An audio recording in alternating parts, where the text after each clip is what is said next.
Matthew Perry's mother, Suzanne Morrison, just dropped a devastating victim impact statement in court. She's accusing his personal assistant, Kenneth Iwamasa, of behaving strangely at the funeral. What kind of strangely? This isn't just about the legal charges. She says he clung to her and kept sending her songs after Matthew died. It's a chilling detail given the context. Iwamasa pleaded guilty to conspiracy to distribute ketamine causing death. He admitted he injected Perry multiple times on the day he died. So the job was to protect him, but Morrison is saying he was actually enabling the addiction. She accused him of arranging the supply and injecting him rather than stepping in. That's a heavy accusation for a man who was supposed to be his shield. It is, and this comes right after Jasveen Sangha, the so-called ketamine queen, was sentenced to 15 years in April. The court is moving through the cases one by one. But Iowa Massa is the one who had the direct access. The texts prosecutors released show a plan to shift blame onto him, yet he still admitted to the injections. There's something unsettling about a personal assistant getting that close, both in life and in death. Morrison's letter calls it out directly. She's not letting the court forget the human cost. Perry died on October 28, 2023, from the acute effects of ketamine. Now, 2 years later, his family is still fighting for accountability. It's hard to look at the timeline and not see a pattern of negligence. Iwamasa isn't the only one charged. Doctors Salvador Plasencia and Mark Chavez are also part of this, but the assistant's role feels particularly intimate and betraying. Absolutely. Clinging to the grieving mother while secretly fueling the addiction, that's a stark contrast. Morrison's statement paints a picture of someone who was there physically and emotionally, but for all the wrong reasons. It raises questions about how much control personal assistants actually have in these high-profile circles. If they can facilitate addiction, who's really watching the watchers? That's the core of the tragedy. The people closest to him were supposed to be the safety net. Instead, the court is hearing they were the problem. 3 goals in the final 30 minutes at the Massimino. That is how you turn a guaranteed advance into a heart attack. Catania needed a draw against Lecco to book their semifinal spot, and they absolutely let the roof off. It was supposed to be a coronation. The first leg was a boring 0-0 in Lecco 3 days ago. Dini made a handful of saves. Forte hit the crossbar. Nothing happened. Everyone just fast-forwarded to Wednesday. You had over 20,000 people packed into a sold-out stadium in Catania expecting a party, not a thriller. And DiMarzio is reporting a 3-3 draw. If that holds up, Catania is the third team through to the Serie C playoff semifinals. But look at the narrative risk. They were the higher seed, they had the home crowd, they had the easiest path mathematically. To score 3 goals at home against a team you drew away from, that suggests the defense is still a sieve. It's the classic Sicilian drama, though. You don't get those attendance numbers by playing boring, pragmatic football. The fans wanted to see the dream of Serie B start to materialize, and they got chaos instead. But chaos is still a win here. A 3-3 aggregate ties it on goals, but as the higher seed, Catania advances. Technically, yes, but psychologically? That's a fragile foundation. You go into the semifinals knowing your backline can't keep a clean sheet against a Lecco side that barely threatened them in the first leg. If the next opponent is more clinical, that 3-3 feels less like a celebration and more like a warning sign. Maybe. Or maybe it's just the price of admission for playing in front of 20,000 screaming supporters. You can't put a lid on that energy forever. The goal is the semifinals, and they're there. They're there, barely. I'll believe the dream of Serie B when they actually get there without needing a last-minute equalizer to save their skin. The Justice Department just indicted former Cuban President Raul Castro. It's a charge tied back to the 1996 shootdown of the brothers to the rescue aircraft. 4 people died in that incident, and the legal machinery is finally moving on it. Moving, it feels less like a legal process and more like a geopolitical sledgehammer. This isn't happening in a vacuum. We're talking about a de facto oil blockade that has left the island without fuel. And now this? It's part of the same pressure campaign that saw the raid on Nicolás Maduro in January. Exactly, and the timing is staggering. Hours before these indictment reports surfaced, CIA Director John Ratcliffe was in Havana. He offered $100 million in humanitarian aid, but only if they agreed to meaningful reforms. It's a classic carrot and stick, but the stick looks pretty sharp today. It's not just a stick, it's a threat of regime change. Trump has publicly floated the idea of a friendly takeover. That's language we haven't heard directed at Cuba in decades. And he's saying he can't predict what comes next. That ambiguity is intentional. He's keeping the military option on the table while the DOJ handles the criminal charges. But does an indictment of a former leader actually change anything on the ground? Castro isn't in power anymore. It feels symbolic, unless the goal is to isolate the current leadership completely. Symbolic or not, the message is clear. The US is signaling that it's done waiting. With the oil blockade choking their economy and now a criminal indictment for a 30-year-old tragedy, Havana is cornered. They haven't commented yet, but the silence is loud. It's a high stakes poker game, and the US just raised the ante. Whether this leads to negotiations or further escalation, the region is watching Closely and nervously, the league arbitration panel just shut the door on Southampton. Their appeal against the championship playoff expulsion is dismissed. It's final. That's a brutal afternoon for St. Mary's. The original ruling from yesterday found they admitted to multiple breaches of EFL regulations, specifically spying on opponents' training sessions. We're talking about semi-final rivals like Middlesbrough. And now they're out. The punishment sticks. Not only are they booted from the playoffs, but they're also taking a 4-point deduction for the 2026-27 season. This isn't just a slap on the wrist. CEO Phil Parsons called the sanction manifestly disproportionate in his statement. He pointed out that Leeds United only got a £200,000 fine for a similar offense. To him, kicking Southampton out denies them a promotion worth over £200 million. But the EFL clearly drew a line in the sand here. The Independent Disciplinary Commission had already made its case, and the arbitration panel agreed. The comparison to Leeds might hold water in a vacuum, but the context of the playoffs changes everything. This was direct espionage on a direct competitor in a high-stakes environment. It feels like the club is trying to save face while the damage is done. Parsons apologized for the spying, but the structural penalty remains. For the fans, this is devastating. They were ready for the final against Middlesbrough. Now that final is just Middlesbrough versus Hull City. Exactly. The narrative shifts entirely. Middlesbrough gets to focus on one opponent instead of worrying about a Southampton side they feel was compromised. The 4-point deduction next season is the real stinging part, though. It sets up a potential crisis for the 2026-27 campaign. You wonder if this changes how clubs prepare for the playoffs. If surveillance is this risky, maybe the old school scouting methods are coming back into favor. Or maybe this just becomes the new normal for penalty boxes. I doubt it becomes the norm. The precedent is set. The risk outweighs the reward. Southampton tried to argue their case, but the evidence of admitted breaches was too strong. It's a harsh lesson in compliance. A £200 million dream, gone in a day, and a 4-point hole to dig out of next year. Yeah, you can't put that back together easily. 17 million euros. That's the price tag on Mio Backhouse's future, according to Florian Pluttenthaler this morning. SC Freiburg and the 22-year-old Werder Bremen goalkeeper have reportedly reached a personal agreement. It's a done deal in principle, if not yet on paper. It's a massive shift for Bremen. Backhouse has been their rock this season, right? 31 Bundesliga appearances, 5 clean sheets. You don't just replace that level of consistency overnight. Exactly, and that's why Freiburg is moving so aggressively. They're looking to replace Noah Atubalu, who is himself linked with a move to Brighton, so there's a domino effect happening here. If Atubalu leaves for the Premier League, Freiburg needs a proven stopper immediately. Backhouse fits that bill perfectly. But he's not exactly a free agent. His contract runs until 2028. Usually clubs hold out for much more when a player has 3 years left.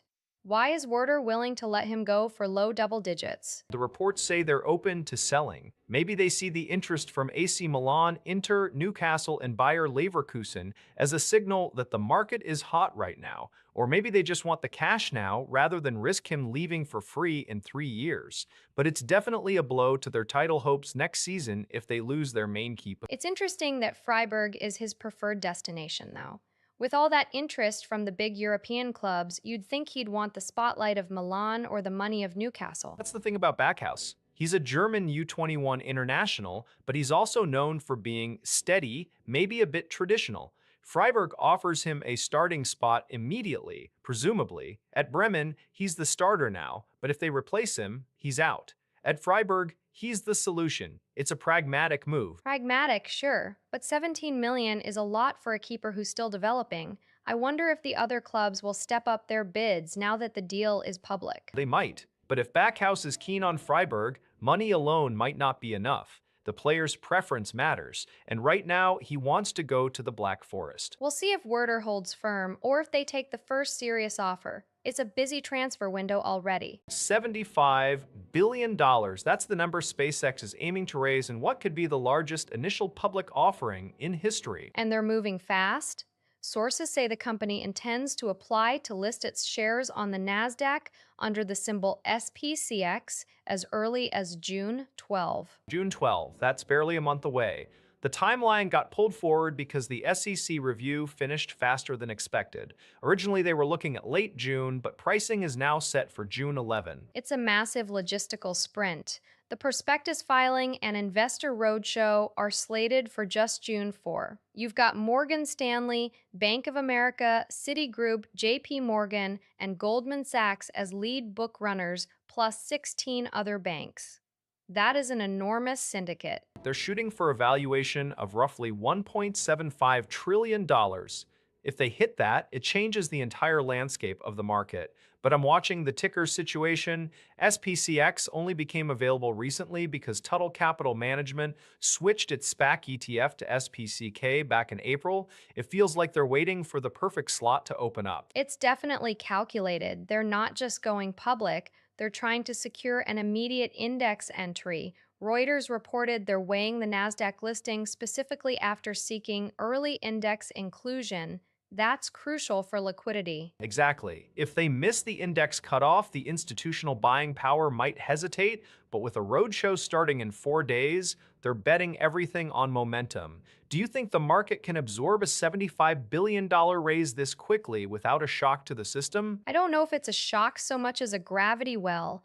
Everyone wants a piece of this. The question isn't whether they'll sell it, but whether the valuation holds once the trading bells actually ring. 75 billion is a lot of money to find in a single week. Especially when you consider the volatility we've seen in other mega cap tech listings recently, they're banking on the Starship narrative carrying the weight. If the technicals don't match the hype on day one, that $1.75 trillion tag might look a little soft. Giorgia Meloni has officially demanded that Israel issue an apology for what she's calling the unacceptable treatment of activists detained during the recent Gaza aid flotilla interception. It's a sharp escalation from Rome. We're talking about the global Sumud flotilla that was stopped back on April 29 and 30. Israeli forces intercepted about 20 boats in international waters near Greece. And they detain roughly 175 people. Crucially, 24 of those detainees are Italian citizens. That's clearly the lever Meloni is pulling here. She's using her own nationals to demand accountability. The imagery that sparked this diplomatic row is particularly brutal. Itamar Ben-Gvir, Israel's national security minister, actually posted a video on social media. It showed detainees bound and kneeling, foreheads pressed to the ground. He captioned it, "Welcome to Israel." That video did the rounds instantly. Meloni didn't mince words. She called the treatment intolerable and unacceptable. It's not just Italy reacting, though. France and Portugal have also condemned the incident. This is a coordinated European backlash. But here's the twist. Benjamin Netanyahu has publicly rebuked Ben-Gvir's actions. He stated that those tactics are not in line with Israel's values and norms. So the Israeli prime minister is distancing himself from his own cabinet member?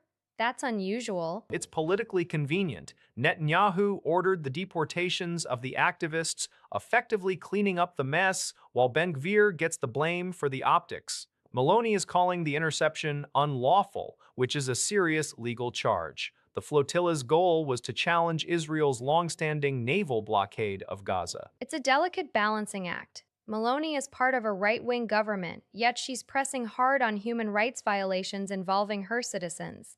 By demanding an apology, she's signaling that even allied governments won't tolerate this kind of spectacle. The question is whether an apology changes the policy. The blockade remains. The activists are being deported. The diplomatic friction is real, but the strategic status quo seems intact. Maloney might get a verbal concession, but the boats aren't going to sail freely. Unless the European pressure mounts further. With France and Portugal echoing Rome's stance, Israel is facing a unified front on this specific incident. It's rare to see such alignment on Gaza issues. For now, it's about damage control. Netanyahu wants to show he's in charge of the narrative, while Maloney wants to protect her citizens' dignity. The apology demand is the opening move. We'll see if Jerusalem responds in kind. The Trump administration is pushing hard to boost energy exports to India, according to U.S. Ambassador Sergio Gore, who made the statement on Wednesday ahead of Secretary of State Marco Rubio's multi-day visit to New Delhi.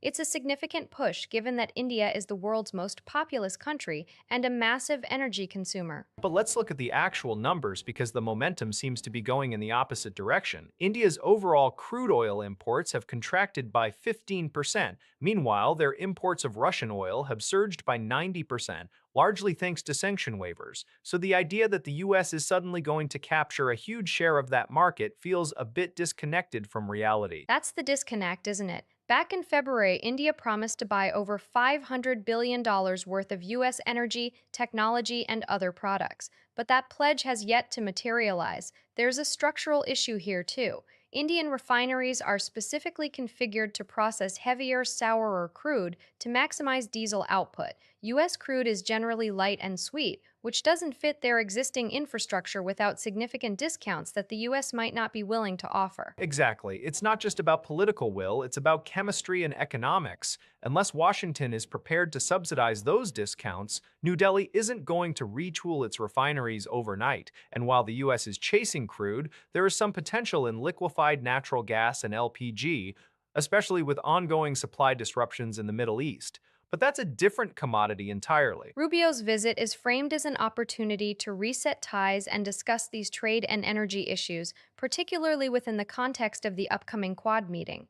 But if the underlying economics haven't shifted, how much can a diplomatic tour actually change? The gap between the $500 billion promise and the 90% surge in Russian oil is pretty stark. It's a tough sell. The US wants the volume, but India wants the price and the specific grade. Until those align, Rubio might just be talking to a room full of people who are already locked into other supply chains. It remains to be seen whether this visit produces any concrete deals or just more aspirational statements. It's the night of April 29, 2026, and Israeli forces are intercepting the global Samud fleet in international waters off the coast of Greece. They're using plastic bullets, they're boarding vessels. And now we have a specific, harrowing detail emerging from that chaos. Abdülmecid Bahçıvan, a Turkish activist aboard the boat Barbaros, has been wounded. The report says he was hit by those same plastic rounds during the intervention. But the more striking part isn't just the injury, it's what he refused to do while detained. Reports indicate Bahçıvan rejected medical treatment inside an Israeli facility. That is a massive statement of principle, or perhaps a sign of how deteriorated the situation was for that. It paints a grim picture. We know from earlier reports that at least 31 activists were injured during that night's operation. The scale of the interception was significant.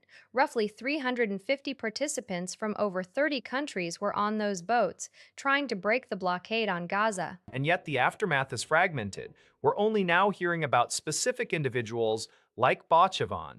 The rest of the group, 59 activists, including 18 Turkish citizens, were brought to Istanbul back on May 2 and May 3. Yes, the BBC confirmed those arrivals, but Bahçıvan's case feels different. He wasn't among those immediately repatriated to Turkey. He was left behind, detained, injured, and refusing care. It raises serious questions about the conditions they faced while held. And the lack of clarity on his current condition is troubling. The sources don't give us a medical update, just that he refused treatment in custody. Whether that refusal was a protest or a result of the trauma itself, we don't know. It's hard to imagine the pressure on those boats, intercepted in international waters, boarded by armed forces, and then facing detention. The Barbaros was just one vessel in a larger flotilla, but now it's the center of this particular story. The violence of the interception. Plastic bullets are not harmless. They cause severe bruising, fractures, sometimes blindness. To refuse treatment in that context is either an act of extreme defiance or a sign that the system had already failed him. Either way, it's a stark reminder of the human cost behind the geopolitical maneuvering. We talk about blockades and fleets as abstract concepts, but this is one man, wounded and refusing aid. And we're still waiting for more details on his status. $80 billion. That's not a typo in the Financial Times headline. That's the size of the new share repurchase program Nvidia just announced today. It's staggering. They're returning more than $80 billion to shareholders, and they're doing it while forecasting second quarter revenue of $91 billion. That's well above the $86.8 billion estimate Wall Street was sitting on. Right, and they didn't just raise the guidance, they also bumped the quarterly cash dividend from a penny a share to 25 cents. That is a massive signal of confidence, or perhaps just an acknowledgement that they have so much cash they don't know what else to do with it. It does feel like a barometer for the entire AI market. Their chips power virtually all the major data centers, so when NVIDIA sneezes, the whole infrastructure sector catches a cold. Or in this case, when NVIDIA booms, everyone feels it. We're looking at US tech giants like Alphabet, Amazon, and Microsoft spending more than $700 billion on AI infrastructure this year. That's up from roughly $400 billion in 2025. But here's the wrinkle. Those same giants are developing custom inference chips. They're building their own hardware to challenge NVIDIA's dominance. So while the buyback looks incredible on paper, the competitive landscape is shifting underfoot. True, but look at the last quarter. Fiscal fourth quarter ended in January, and they posted record revenue of $68.1 billion, with data center revenue alone hitting $62.3 billion. The momentum is still firmly on their side. For now, 80 billion in buybacks alongside the 41 billion they returned in fiscal 2025. It's a lot of money going back to investors, but I wonder how long that monopoly holds when your biggest customers are also your biggest competitors. That's the question, isn't it? Whether the hardware moat is wide enough to keep them ahead while everyone else tries to dig their way out. Only time will tell. But $80 billion says they're betting on themselves. The appeal is dead. Southampton's bid to get back into that championship playoff final has been completely overturned. They are out. And they're not just out of the final, they're looking at a 4-point deduction for the 2026-27 season as well. It's a brutal Tuesday turned Wednesday for the Saints. The Independent Disciplinary Commission stuck with the original expulsion handed down yesterday. It feels like a foregone conclusion, doesn't it? Especially with Lord Panic KC on their side. You'd expect the best barrister in the land to find some procedural loophole, some reason to soften the blow, but the commission saw right through it. They called the spying immoral and the punishment necessary. Panic didn't stand a chance against the evidence. Southampton admitted to unauthorized filming of Middlesbrough's training sessions right before that 0-0 first leg on May 9. But it wasn't just Borough. The report confirms they were also spying on Oxford United and Ipswich Town earlier in the season. This wasn't a one-off panic move. It was a pattern. That's the part that really stings. It wasn't just about the playoffs, it was systemic. Middlesbrough pushed for the harshest possible sanction, arguing that if you don't expel them, you're endorsing the behavior. The EFL clearly agreed. Southampton's chief executive called the punishment manifestly disproportionate, but I don't think many fans are buying that. Manifestly disproportionate is a strong phrase when you've admitted to breaking the rules. It's almost like they're angry they got caught rather than angry they did it. The commission dismissed the appeal outright. There's no further avenue for redress. The playoff final goes ahead without them. It's a historic low for the club. To be on the verge of the Premier League and then get thrown out over Spygate, it's almost cinematic in its tragedy. But the facts are cold. 4 points off next season, expulsion from the final, and the badge is tarnished. And now they have to figure out how to rebuild trust, not just with the league, but with their own supporters. This isn't just a sporting penalty, it's a cultural one. How do you move on from this? Maureen Galindo just pledged to turn an ICE detention center in Cairn City into a prison for American Zionists. And she didn't stop there, she also described it as a castration processing center for pedophiles. That is specific and horrific. This isn't just a stray tweet. This was an Instagram post from a Democratic congressional candidate running in Texas's 35th district. She's a sex therapist and housing activist, but this language is calling for internment camps on American soil. Exactly, and the backlash is immediate. U.S. Senate candidate James Tallarico said he refuses to campaign with her if she wins, calling it straight up anti Semitic. Even House Minority Leader Hakeem Jeffries and DCCC Chair Cezanne Del Bene have denounced the comments as disqualifying. This isn't just primary drama, it's a total repudiation by her own party's leadership. It's hard to overstate how extreme this is. She's accusing her opponent, Johnny Garcia, of participating in a human trafficking conspiracy orchestrated by billionaire Zionist Jews and suggesting he should be tried for treason. The Jewish Federation of San Antonio issued a statement condemning the spread of anti Semitic tropes. This is days before the runoff on May 26. Galindo denies being anti Semitic, claiming she only opposes Zionists, but advocating for the imprisonment and castration of a group based on their political or ethnic identity, that's not a policy position, that's hate speech, and it's roiling the entire race. It's also raising questions about vetting. How does a candidate with these views get this far in the primary process? The DCCC is even accusing a PAC of boosting her profile, which seems like a bizarre strategy if the goal is to win the general election. Maybe the goal isn't to win, maybe it's to inflame the base. But with Jeffries and Del Bene publicly cutting ties, the party is drawing a hard line. If she wins on the 26th, she's going to be an isolated figure, unable to work with any major Democratic office holder. An isolated figure who still holds a congressional seat if the primary voters ignore all of this. That's the real danger here.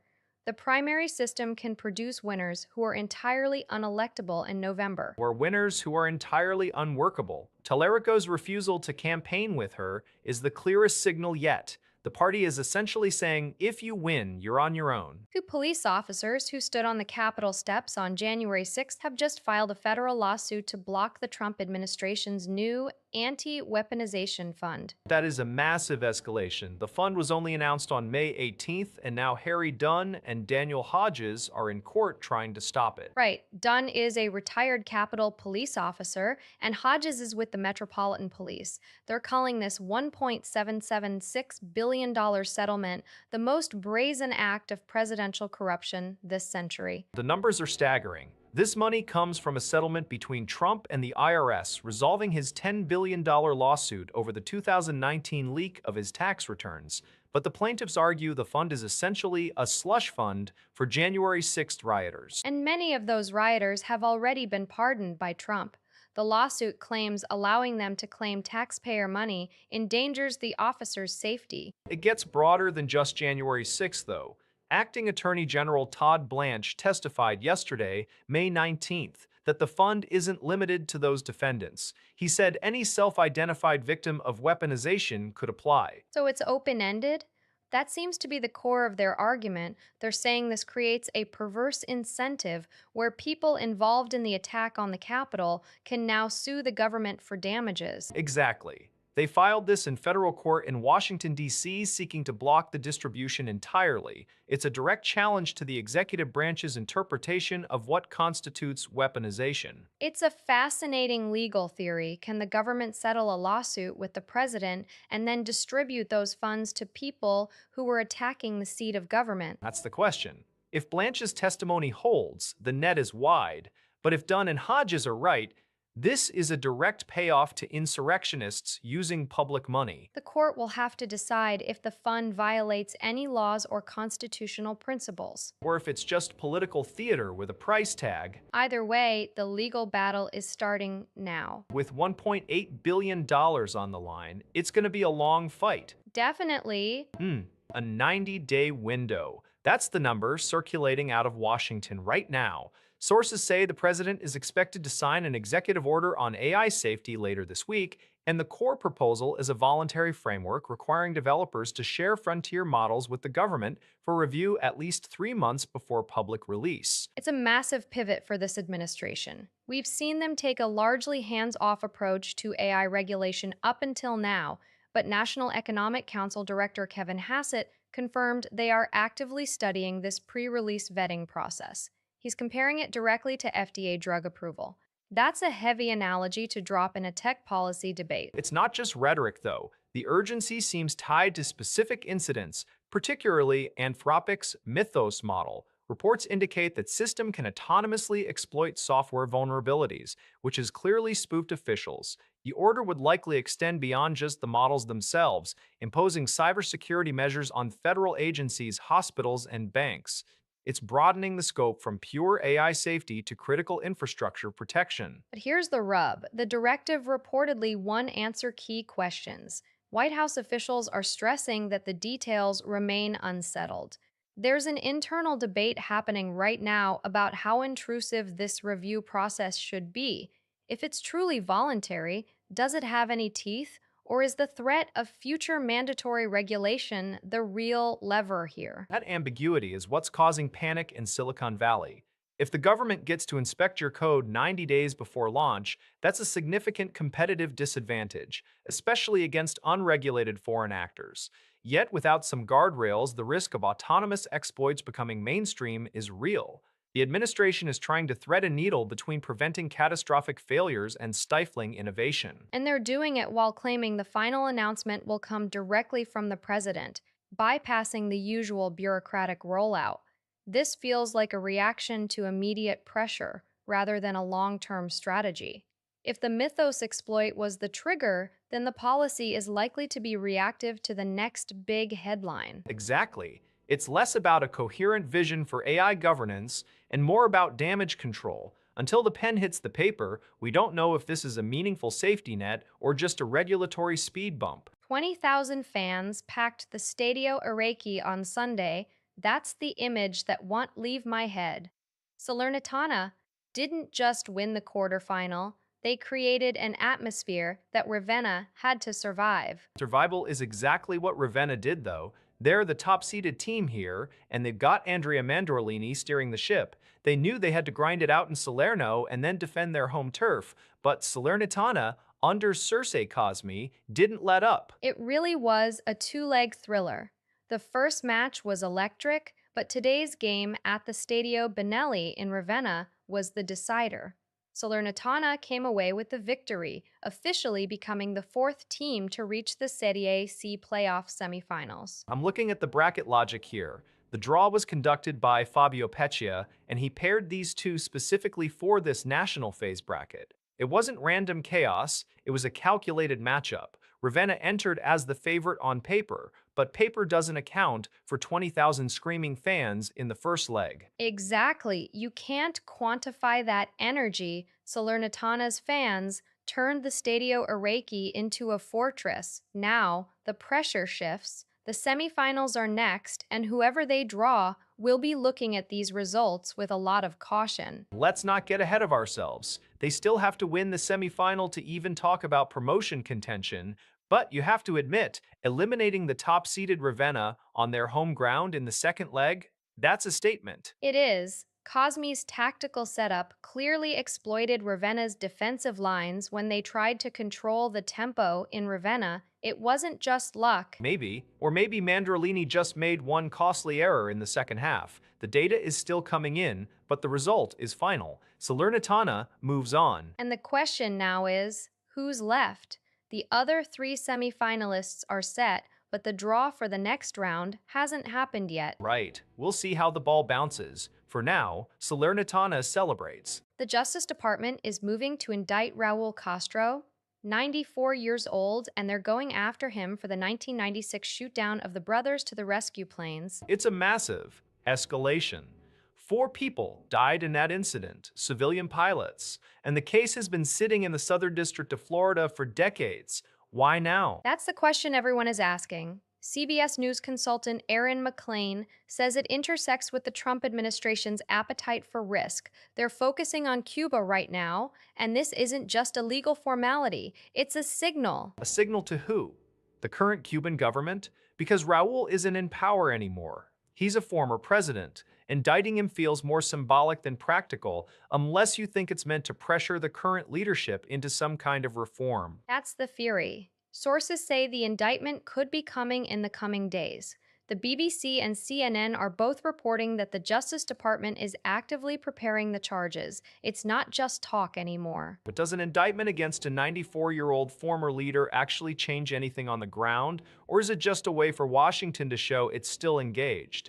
The tensions have been escalating for months. The Independent has a whole timeline of how we got here. It's definitely a high stakes move. The Southern District of Florida is building the case, and they've had the evidence for a long time. The timing suggests it's tied to broader diplomatic strategies. Trump's administration has been vocal about Cuba, and this is the sharpest tool they've pulled out of the drawer. I just wonder if it's too little, too late for Raul, or if it's meant to be a warning shot.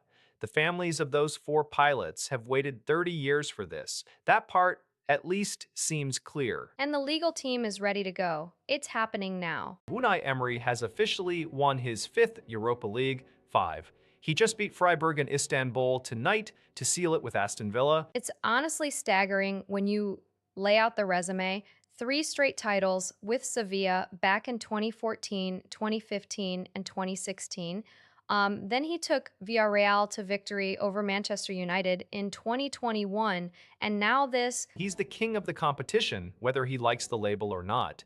Remember, ahead of this final, he was insisting he wasn't a king, that past glories don't win finals. Well, he just proved those past glories are basically a cheat code. But think about what this means for Aston Villa specifically. This is their first major trophy in 30 years. We're talking since the 1982 European Cup.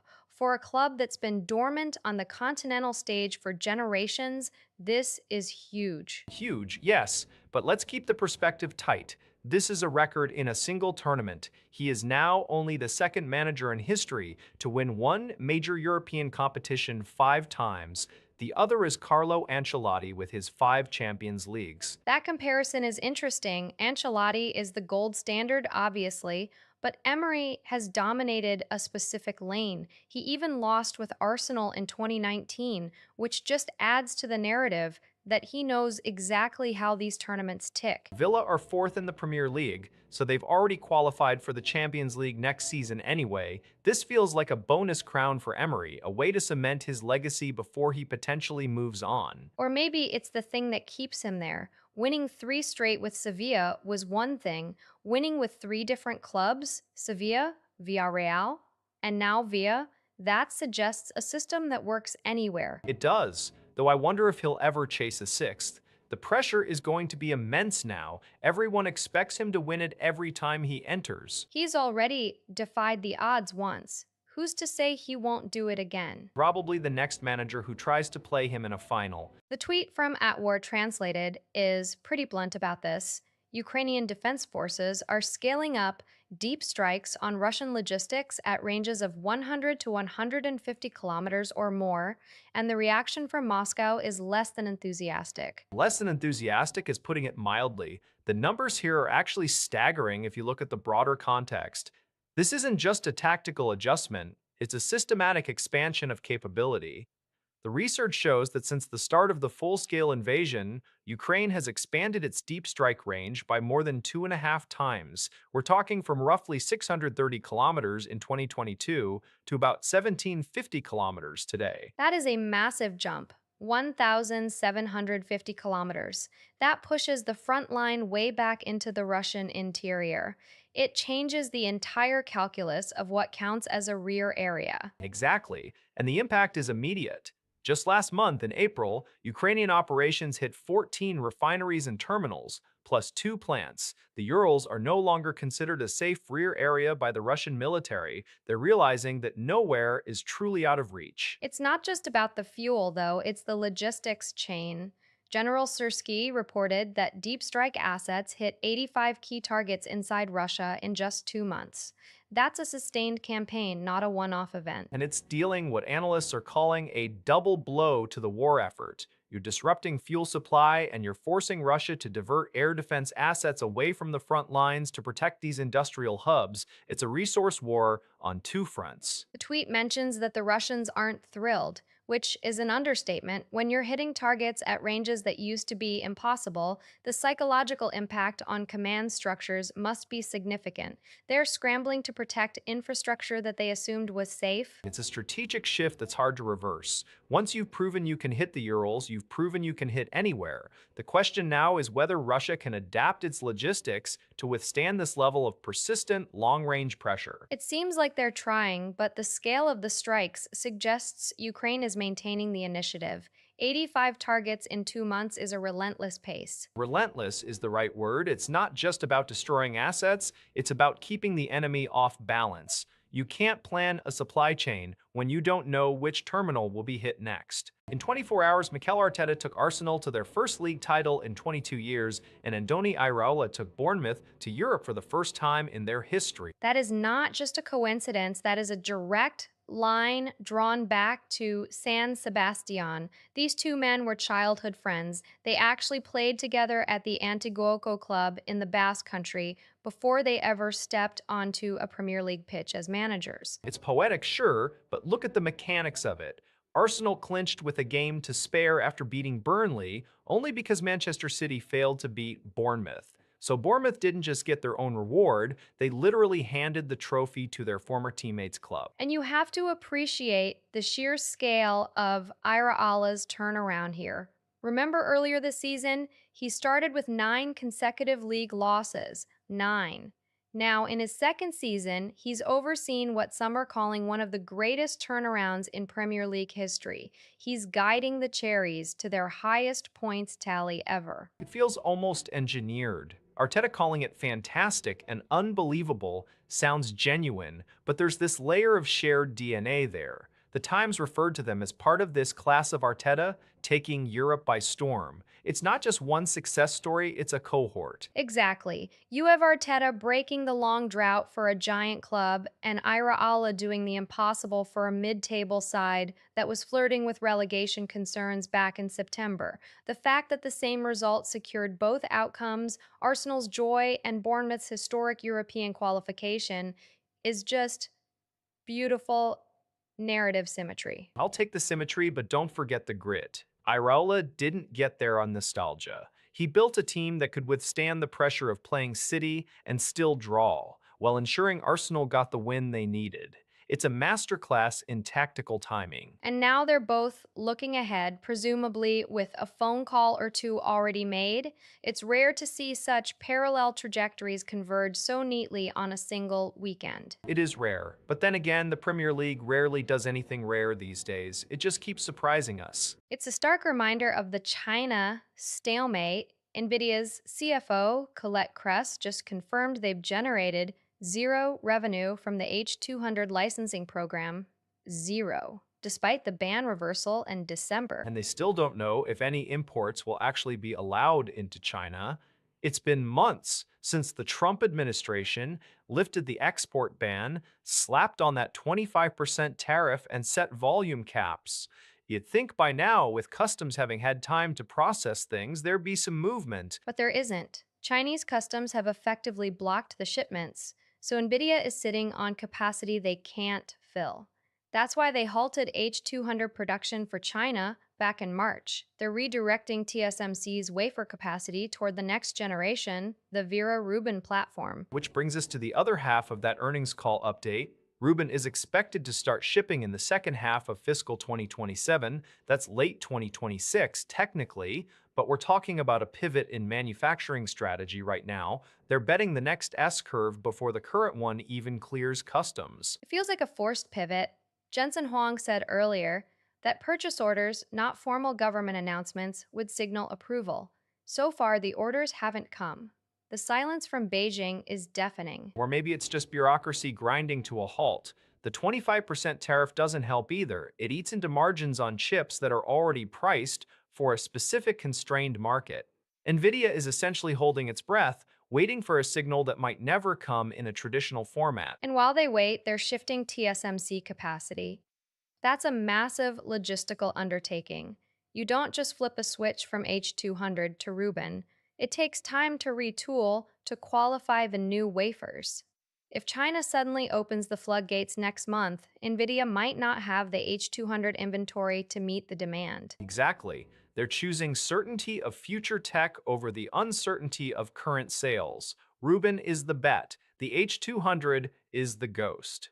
It's a clean break financially, even if it's messy geopolitically. But what happens if Rubin hits the same wall? If the licensing model doesn't change, the next generation faces the same customs hurdles. That's the trillion-dollar question. They're assuming the geopolitical landscape will shift before their silicon hits the shelf. It's a bold assumption. 3-0. That's the final score in Istanbul, and Unai Emery has just etched his name into history all over again. Aston Villa beat SC Freiburg 3-0 to win the Europa League. It's his fifth title in this competition. Fifth, that is an absurd number. I keep losing count. He got three with Sevilla between 2014 and 2016, one with Villarreal in 2021, and now this one with Villa. He is literally the king of this tournament. Lord of the Europa League. The Spanish press is already calling him. And honestly, looking at the way Villa played today, it's not a stretch. This wasn't a lucky break. Uri Tielemans scored right before halftime, Emiliano Buendia added the second just after the whistle, and Morgan Rogers sealed it in the 58th minute. Clinical. But what's more impressive than the scoreline is the journey. Remember where Villa was when Emery arrived in November 2022? They were sitting 17th in the Premier League, on the brink of a relegation battle. He walked in, promised to win a trophy and get them back to Europe, and look at him now. He delivered on both fronts. This is Villa's first European trophy since 1982, when they won the European Cup. 44 years of waiting, and he ends it on a Tuesday night in Istanbul. It's a massive statement for the club's identity, but you have to give credit to Freiburg too. This was their first ever European final. They knocked out Celta Vigo in the semis to get here. They showed up, but they couldn't handle Villa's intensity. You can't really blame them. Emery has a blueprint for this specific competition that no one else can replicate. He knows how to manage the two-legged format, the pressure, the logistics. It's almost mechanical at this point. Is it mechanical though? Or is there still some magic left?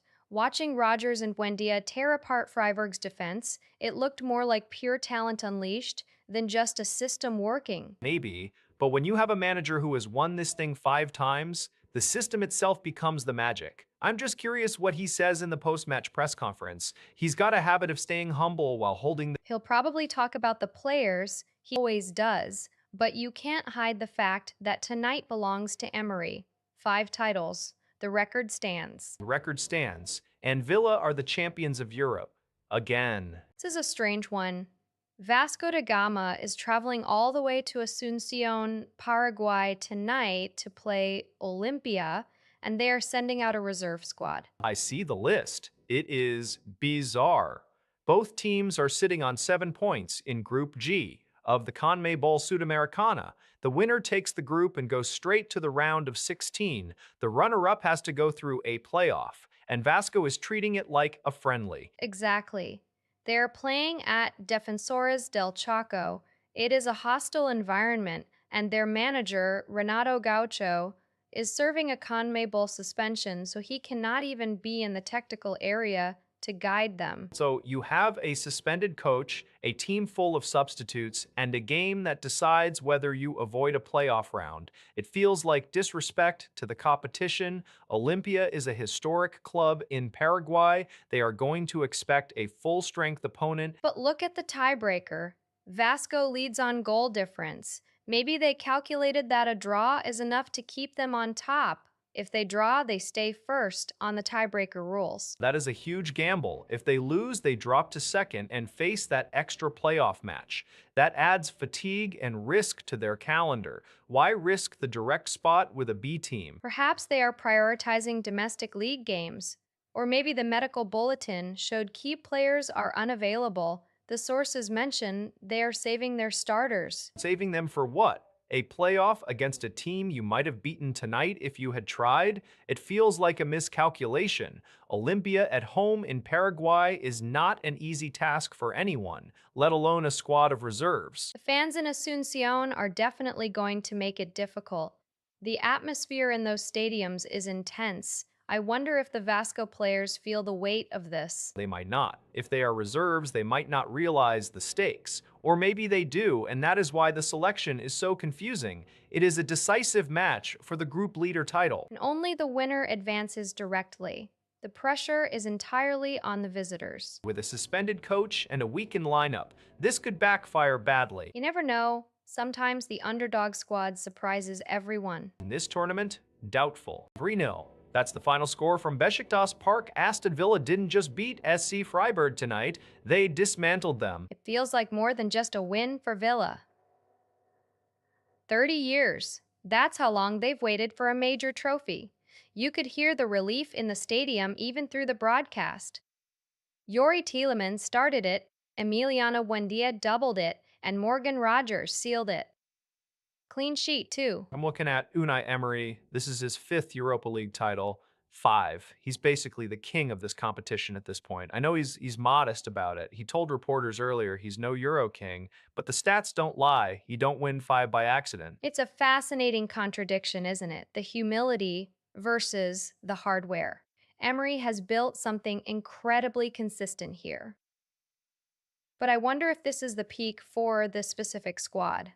There was talk before the match that this might be the last real chance for these players to get over the line together. That's the question. Is this the culmination or the beginning? Villa fans are celebrating like it's the end of an era, which is fair, but Emery's track record suggests he'll be back for more next year. He's never been one to rest on laurels. True, but look at the context. They're in Istanbul against a German side that's been playing well all season, and they're 3-0 up. That's not just management, that's execution. Morgan Rogers, in particular, looked sharp. He was. But let's not forget Buendia's goal. That was pure class. The way he turned and fired it home, that's the kind of moment that defines finals. And for Villa, it defines a decade of near misses. 30 years is a long time to wait for this. It is. But Emery's already looking at the next one, I bet. ABC is reporting that former Cuban leader Raul Castro has been indicted in the United States. It's a stunning development nearly 30 years after Cuban fighter jets shot down 2 civilian planes from the exile group Brothers to the rescue. Indicted, yes, but let's be precise about the timeline here. The Justice Department's Southern District of Florida, led by U.S. Attorney Jason Redding Quiñones, has been preparing this for weeks. Acting Attorney General Todd Blanche was still declining to confirm anything as recently as May 15. So this feels like the culmination of a long, simmering legal strategy rather than a sudden surprise. True, but the weight of it shouldn't be understated. 4 men killed in February 1996. All aboard Cessna 337 aircraft, flying in what the International Civil Aviation Organization later determined were international waters over the Florida Straits. 3 of them were U.S. citizens. At the time, Raul was Cuba's defense minister. Now, at 94 years old, he's facing federal charges. The age is certainly a factor. You can't exactly extradite a non-agenarian from Havana. So what does this indictment actually do? It keeps the pressure on. Florida Attorney General James Uthmeier revived a state-level probe back in March, showing a coordinated effort. But practically speaking, this is about accountability on paper, not necessarily a trial in Miami. It's symbolic, sure, but it also reopens a wound that the exile community in Miami has never stopped tending to. Brothers to the Rescue wasn't just a political group, they were doing humanitarian aid flights. The idea that their pilots were targeted by state-sanctioned MiG fighters has haunted the relationship between the two countries ever since. I wonder if this is also a message to current Cuban leadership. By going after Raul, the Biden administration, or whoever is steering the DOJ now, is signaling that there are no statutes of limitations on these kinds of violations. But without the ability to enforce it, it's largely a diplomatic maneuver. Or maybe it's about closure for the families. 30 years is a long time to wait for any kind of official reckoning. Even if he never stands trial, the fact that a federal grand jury has indicted him changes the historical record. It's no longer just a political disagreement, it's a criminal allegation. That's fair. But I'm still skeptical about the immediate impact. Havana isn't going to blink, and with U.S. politics shifting, I wonder if this case stays alive or gets buried when administrations change. It's a bold move, but its longevity is the real question. Tiffany Hernandez just got booed. Not for a policy decision, not for tuition hikes, but for admitting that an AI system skipped graduates' names during a commencement ceremony. It happened at Glendale Community College in Arizona on May 15th. The college tried to automate the name reading process, and it completely fell apart. Students walked across the stage while the system read different names, and the on screen displays just stopped updating. So you're telling me families waited hours, dressed up, showed up for this milestone moment, and the technology couldn't keep a simple list in sync with the people walking? That's not just a glitch, that's a failure of basic respect for the event. The ceremony was paused at least twice to try and fix it. When President Hernandez finally addressed the crowd and said, "We're using a new AI system as our reader," the reaction was immediate, loud booing from the students and their families. I get the frustration. Imagine your name isn't called, your family doesn't see you on the screen, and you're just wandering off the stage wondering if you're actually graduating. Then the president comes out and blames the software. It feels like a cop-out. She did later call it a lesson learned for us, according to reports. But does that help the student who missed their moment? GCC has issued a formal response, but the damage to trust is already done. Damage is done. You don't automate a human ceremony with untested tech and expect grace when it fails. This wasn't a minor inconvenience, it disrupted the core purpose of the event. It's a stark reminder that efficiency isn't always the right metric for these moments. Right. So, Samsunspor president Yüksel Yıldırım just named two specific Galatasaray defenders as transfer targets, Victor Nelson and Kazımcan Karataş. That's a pretty direct shot across the bow. It is bold. Samsunspor finished third in the Super League this season, so they've secured European qualification.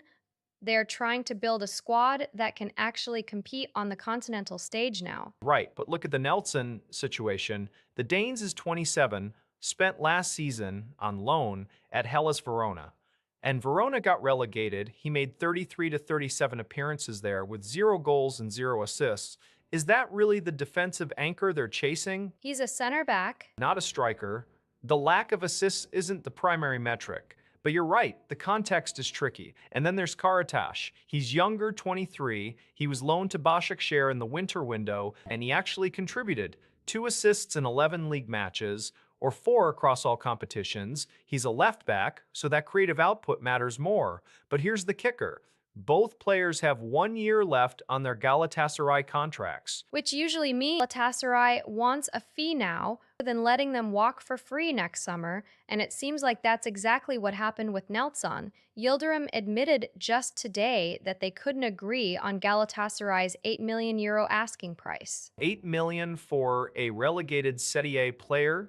That's steep. So they've already pivoted. Yildirim says they've turned to a different center back option instead. So the Nelson window is closed, but Karataş, he's still on the list, presumably, or is the whole thing a bluff to drive up valuations for their own domestic targets? Maybe. Or maybe they just realize the budget doesn't stretch to cover both. It's interesting they publicly name-drop Galatasaray stars only to immediately drop one of them. It keeps the pressure on. Even if the deal falls through, the narrative is set. Samsunspor is serious. Serious about spending, maybe, but 8 million is a lot of zeros to lose. Controlled company status. That's the headline coming out of SpaceX's IPO filing today. It means they won't need a majority of independent directors on their board. Which is exactly what Elon Musk wants.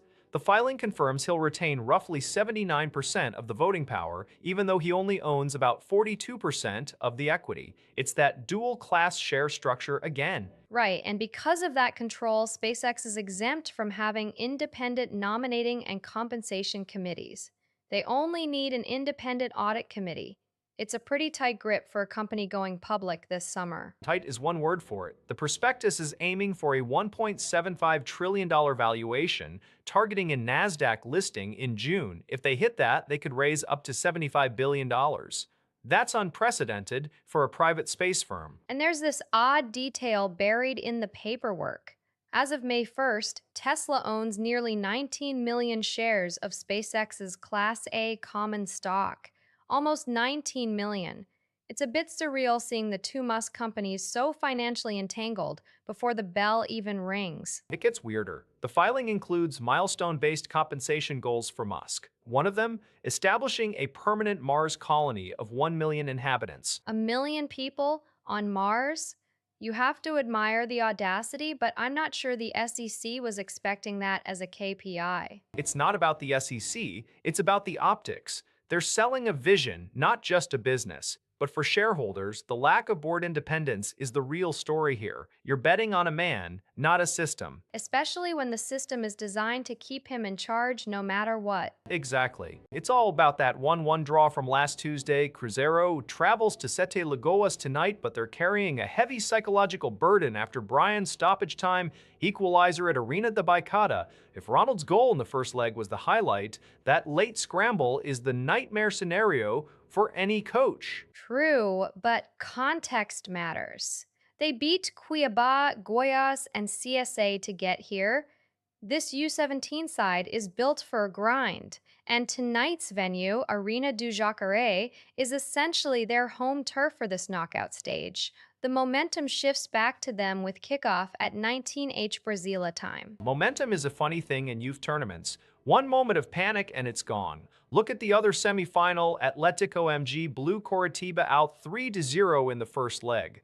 That's dominance. Cruzeiro is sitting on a tie against a team that has proven it can score in the dying seconds. The margin for error is zero. I think you're underselling Ronald's impact. He's already proven he can find the net against this exact opponent. The question isn't whether they can score, it's whether they can control the game tempo without letting Atletico PR steal points late again.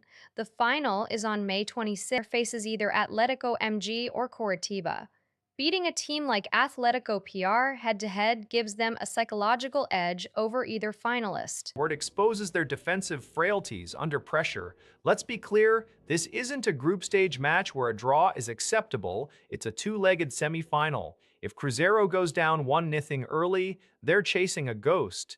The pressure is entirely on the visitors to impose themselves from the first whistle. Which is why the TV Cruzeiro stream is going to be packed. Fans are desperate for a clean performance, no more last-minute heart attacks, just 90 minutes of control. If they get a lead, they need to park the bus and survive. Simple, but hard to execute when you're playing for a spot in the final. Exactly. One mistake, one lapse in concentration, and that Wonder One ghost comes back to haunt them. The stage is set. The stakes are maximum. Let's see if the Crias de Toca have the stomach for it. 41 years old, that is Julian Schuster's age tonight, and is German manager to lead a side in a major Euro 2 decades. It feels like a lifetime ago that Christian Streich was the face of SC Freiburg. Schuster only took over in 2024, right? And he's never coached at a major level before this. Exactly. He went from the sidelines to the Europa League final in one breath. He finished fifth in the Bundesliga in his debut season, then navigated the DFB Pokal semifinals, and just crushed SC Braga 4-3 on aggregate to get here. The path was chaotic, but the result was clear. And the money story is what really gets me.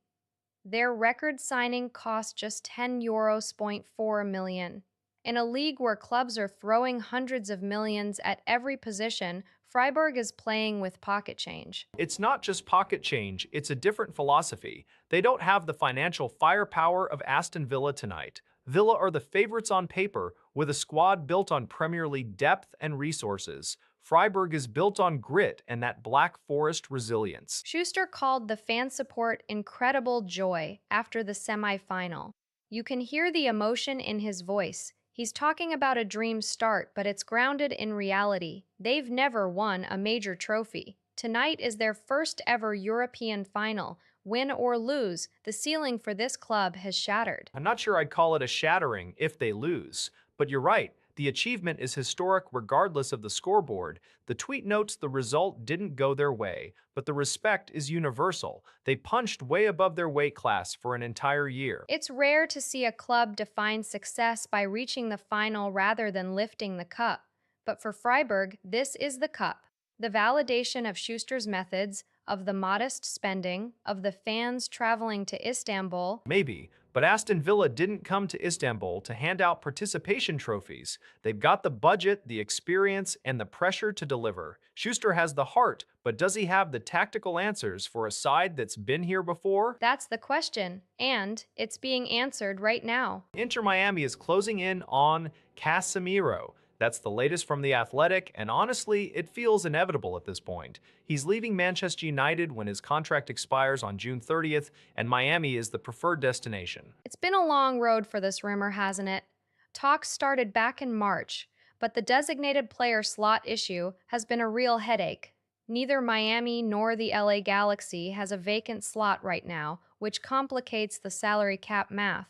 You can't just drop a player of his caliber into the roster without some serious roster gymnastics. Exactly. It's not just about signing him, it's about finding the space.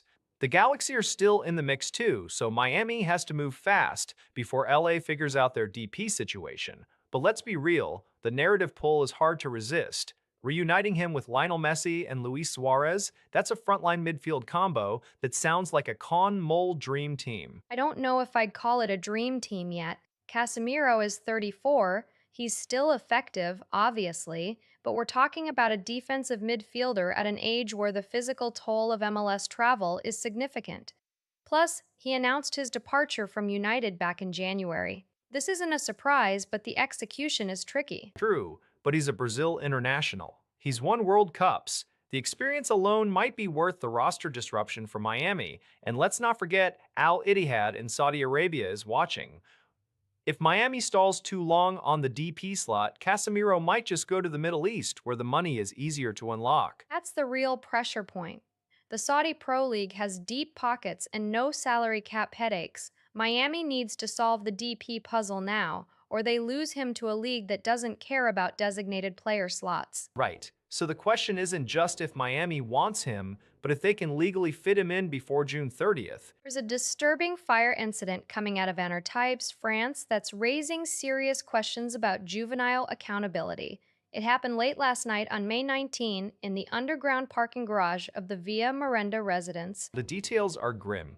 3 children, aged 8 and 9, have been detained by police. Authorities are calling this a deliberate act, not an accident. That's incredibly young for this kind of criminal charge, and the consequences were immediate. A 68-year-old man was found by firefighters in critical condition. He was trapped in the smoke and flames. It's not just about the detention, though. Reports say the fire was intense, with flames reaching from the floor to the ceiling. The structural damage to the parking garage is likely extensive, but what's really chilling is the element of premeditation suggested by the quick apprehension of the minors. The local press, including Nice Matin, confirms the location was central Antibes. It's a residential building, so the risk to other residents must have been catastrophic. Did anyone else get hurt? So far, it's just the one man reported in grave state, but the speed at which police moved to interpellate 3 kids suggests they didn't have to look far. There's a pattern emerging in France with minor-led arson cases, though usually the suspects are a bit older, like 13 or 15. 8 is exceptionally young. It makes you wonder about the supervision gap. How do 3 children get access to accelerants or ignition sources in a secure underground garage? The tweet mentions interpellés, which implies they were questioned and held, but given their age, the legal process will be complex. Exactly. In France, criminal responsibility for minors under 10 is a nuanced area. They can be detained and placed under administrative protection, but it's not a standard criminal trial. Yet, the act itself is undeniably violent. The community in Antibes must be in shock. And the man in critical condition is fighting for his life. It's a tragic outcome for what might have started as reckless vandalism. The image of flames engulfing a parking structure, trapping a senior citizen, is horrifying. It's a stark reminder that kids will be kids is no excuse when lives are at stake. The investigation is ongoing, but the immediate arrests show police aren't treating this lightly. With the fire now out, the focus shifts to the health of the victim and the psychological assessment of those 3 children. It's a heavy situation for the whole town. Aston Villa just lifted the UEFA Europa League trophy in Istanbul. They beat SC Freiburg tonight to claim their first European title since 1982. It's huge for the club, but honestly, the heartwarming part for me is seeing Getafe's reaction. They posted a congratulations tweet specifically highlighting Emiliano Buendia and Emiliano Dibu Martinez. Right, the Exazalones both wore the blue and white for Getafe before moving to England. It's a nice touch from a club that doesn't usually get this kind of spotlight, but let's be clear, this wasn't exactly a smooth road to the final. True. They had to come from behind against Nottingham Forest in the semifinals. They lost the first leg 1-0. And then absolutely dismantled them 4-0 at Villa Park back on May 7. That was the match where the chemistry really clicked. Ollie Watkins scored, John McGinn got a brace, and Buendia put one past the Forest defense. Buendia's goal in that semifinal second leg was crucial. You could see the relief on Dibu's face after that 4-0 win. The Argentine keeper has been the anchor of this side since he arrived in 2021. He's been phenomenal. Starting in goal tonight against Freiburg was always the plan, but you never know if fatigue sets in after a semifinal turnaround like that. He delivered when it mattered. It's interesting how Getafe framed it. A special joy to see two former players lift the title. It feels like a validation of their academy and development pipeline, even if those players have long since moved on to bigger stages. Or it's just good PR. Congratulations are cheap, but you can't argue with the result. Villa Park was rocking after that semifinal, and now they've got silverware to show for it. First European trophy in over 4 decades. That changes the narrative around the club entirely. Definitely. Now the real test begins. Can they keep this momentum going in the Premier League? Only time will tell. But tonight, it's all about Buendia and Dibu. And Getafe getting a moment in the sun. The images coming out of the Mediterranean are stark. Handcuffed activists lying on the deck, restrained on the ground. It's the kind of footage that doesn't just spark outrage, it freezes the diplomatic clock. It's been 3 weeks since the interception, and the temperature hasn't cooled. We're talking about April 30th, when Israeli naval forces boarded the global Sumud flotilla in international waters off Crete, some 460 kilometers from Gaza. That's not a raid on a border, that's an operation in open sea. Exactly, and the scale was massive. 58 vessels. Carrying food, baby formula, medical supplies, the goal was to break the maritime blockade. But instead of a delivery, we got a detention center at sea. Between 175 and 211 activists from over 40 countries were taken into custody. The list of nationalities is what makes this a diplomatic minefield. We're seeing citizens from Italy, Spain, Turkey, Ireland, Sweden, 12 foreign ministers, including those from Serbia, Brazil, Spain, and South Africa, have already called this a flagrant violation of international law. That's a heavy accusation to level against a close ally of the West. The UN Human Rights Office is pushing back hard too. They're demanding the immediate release of 2 activists still held without charge. They're raising alarms over alleged mistreatment. The language is sharp.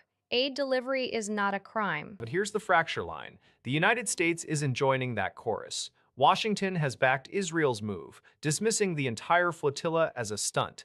That divide is interesting. You've got a block of nations citing international law and human rights, and you've got the US prioritizing the strategic alliance. It leaves those detained in a very precarious position. They're not combatants, they're medics, lawyers, ordinary citizens. When the US calls it a stunt, it strips the moral weight from their mission. It reframes humanitarian aid as political theater, and if the narrative holds, the detention becomes justified security protocol rather than an act of piracy, as Al Jazeera's headline suggested. The question now is whether the detained will be released, or if this sets a precedent for how maritime blockades are enforced in international waters. 91 billion. That is the number Apple just threw at Wall Street for the current quarter. The Financial Times is calling it breaking news, mostly because it sits in this weird middle ground. It's a solid beat on the consensus, sure. Visible Alpha had average expectations hovering around 86 billion, so being 5 billion over that is not nothing. But you're right, it's a miss on the high end. The bulls were pricing in 93 or 94, so it's a win that feels like a cautionary tale. And look, we have to remember the context here. This is the first earnings report since Tim Cook announced he's stepping down in September.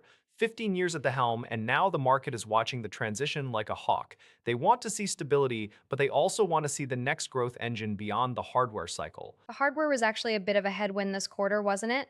iPhone revenue came in at 56.99 billion, which is massive, but it technically missed the 57.21 billion estimate. It's a razor thin miss, but in this market, every decimal point matters. Exactly. So, how did they cover it? Services, 30.98 billion in revenue, beating forecasts comfortably. It's about. It's not flashy like a new device launch, but it's reliable. That's what's carrying the gross up to 111.18 billion for the quarter, of 17% year over year. 17% growth is impressive for a company this size, but back to the guidance, 14 to 17% growth for the June quarter. That 91 billion figure is what translates from that percentage range. It suggests Apple isn't panicking about demand, but they aren't promising a miracle either. It's a steady as she goes signal. With Cook leaving, investors are probably relieved it's not a disaster, but they're disappointed it's not a rocket ship. The stock is reacting to that nuance. It's not a sell off, but it's not a party. Which is probably the most Apple response possible. Quietly competent, slightly conservative, and letting the services business do the heavy lifting while the iPhone plateaus. I guess the question is whether the market believes that plateau is temporary or structural. If the next quarter comes in at 91 billion again, will the bulls still be singing? $10.9 billion. That is the number the Wall Street Journal is attaching to Anthropic's second quarter. If that holds up, they are not just growing, they are turning an operating profit for the first time in their history. It is a staggering jump. Back in April, Dario Amodei was already talking about hitting a 30 billion annualized run rate, which implied roughly 7.5 billion per quarter. This new figure suggests they have smashed through that ceiling in just a few months. But let's look at the trajectory. They told the world their growth was an 80 times multiple of their original plan. 80 times. That is not a startup metric, that is a monopoly metric, and now they claim to have surpassed OpenAI's 24 billion run rate entirely. The gap is closing fast, and it seems Anthropic might have already jumped ahead. It is definitely a shift in the landscape. The driver seems to be enterprise adoption, specifically Claude Code. I read that the coding tool alone pulled in $1 billion in revenue recently. Companies are not just experimenting with these models anymore, they are embedding them into their core workflows. That is where the money is. It is, but I am still waiting for independent verification on that 10.9 billion figure. The journal is the source, sure, but no one else has corroborated it yet. When you are dealing with numbers this large, silence from competitors is loud. OpenAI has not commented, and Anthropic has been tight-lipped beyond Amadei's broad statements. True, but the speed is undeniable. They went from a safety first research lab to a profit generating enterprise giant in what feels like a blink. The question is whether this growth is sustainable or if it is a burst of early adopter spending. That is the million-dollar question, or rather the $10 billion question. If they can maintain this pace, the entire AI valuation model changes overnight. But until we see the next quarter, I am keeping my skepticism dialed up. The SEC just published SpaceX's initial S-1 registration statement this afternoon. After sitting in confidential review since April 1st, the document is finally public. Though the curtain is actually lifting, we've known since early April that they were positioning for what could be the largest IPO in history, but seeing the official filing drop confirms the timeline is accelerating. It's a massive document. The confidential filing back in April set the stage for a potential valuation north of $1.75 trillion. They're reportedly looking to raise up to $75 billion. That's not just a capital raise, it's a market event. Here's the catch. This is the initial registration, the actual public S1 with all the granular financials, the revenue breakdowns, the risks, usually doesn't get released until at least 15 days before the roadshow. So we're looking at late May or early June for the full transparency. Right, and that delay makes sense given the merger that happened earlier this year. Remember, SpaceX merged with Elon Musk's XAI in February, valuing the combined entity at around $1.25 trillion at the time. Now, with Starlink driving the majority of revenue and serving over 10 million subscribers, the valuation has jumped significantly. Starlink is the engine here. It's no longer just a launch vehicle company, it's a high growth telecom play. That's what justifies the $1 trillion plus ask. But I'm curious to see how the SEC has handled the integration of XAI into the financial disclosures. Two very different business models under one roof. That's the big question. How do you value a rocket manufacturer alongside an AI infrastructure company in a single prospectus? The confidential filing allowed them to work through those complexities without public scrutiny. Now that it's published, analysts will be tearing into the structure. And the NASDAQ listing is still projected for June. If they stick to that timeline, the roadshow starts imminently. We're months away from the final price, but the paperwork is now in the wild. It feels like the calm before the storm. Once that detailed prospectus drops, the speculation will turn into concrete analysis. Or chaos. The fallout from that $10 billion banking scandal in Brazil is really starting to shape the presidential race. It's not just a financial story anymore, it's a political earthquake. It's hard to argue with the scale of it. Our 52 billion vanished from Banco Master. That's not a rounding error. That's an entire economy's worth of trust evaporating overnight. And the net cast by investigators has been incredibly wide. We're talking about payments totaling at least our 65 million going to politically connected figures across the entire spectrum. It's the reach that's shocking. You've got former President Michel Temer implicated, and then you have the family firm of Justice Minister Ricardo Lewandowski. Even the wife of Supreme Court Justice Alexandre de Moraes is named in the probes. That's the real story here. This isn't just about a rogue CEO. Daniel Vorcaro was arrested back in November 2025 and has reportedly been seeking a plea deal, but the money trail points straight into the heart of the establishment. Exactly. When you see payments flowing to someone as high profile as a Supreme Court justice's spouse, the credibility of the entire judicial and political system takes a hit. Voters are going to see this as proof that the elite are insulated from the consequences. With the elections in October, the timing is brutal. The central bank placed Banco Master into extrajudicial liquidation last year, but the revelations are still trickling out. Each new name attached to that shell game is a potential liability for any candidate trying to distance themselves from the old guard. It's a mess. You have Lula's sphere rattled, but so is everyone else. The question isn't just who gets elected, but whether the system can recover its legitimacy. $10 billion is a lot of anger to manage. And it's only the beginning of the fallout. You wonder if the next big name to drop is even worse than the ones we already know. 6 meters. That is 19 feet. That is the distance between the nose of an unarmed British surveillance plane and the wing of a Russian Su-27 fighter. It happened over the Black Sea on April 20th, and the UK Ministry of Defense just released video showing just how close it got. And it wasn't just one jet. The footage shows a Su-35 flying so close to the RAF RC-135W rivet joint that it actually triggered the surveillance aircraft's emergency systems. The autopilot disabled itself. You're talking about a scenario where a single maneuver the sea. The Modi called it the most dangerous incident in 2022 when a Russian pilot actually fired a missile at a similar rivet joint. Defense Secretary John Healey used the word unacceptable, but looking at the raw footage, that feels like an understatement. The risk of escalation here isn't theoretical anymore. It's in the cockpit. It's hard to ignore the context, though. This isn't a random Tuesday. This is part of the UK's ongoing work alongside allies to secure NATO's eastern flank. We've seen this pattern before. Remember the interceptions in April 2025?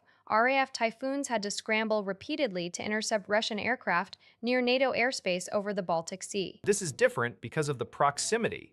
In the Baltic incidents, it was mostly about showing up and establishing presence. This was aggressive maneuvering within meters of a civilian-configured surveillance asset.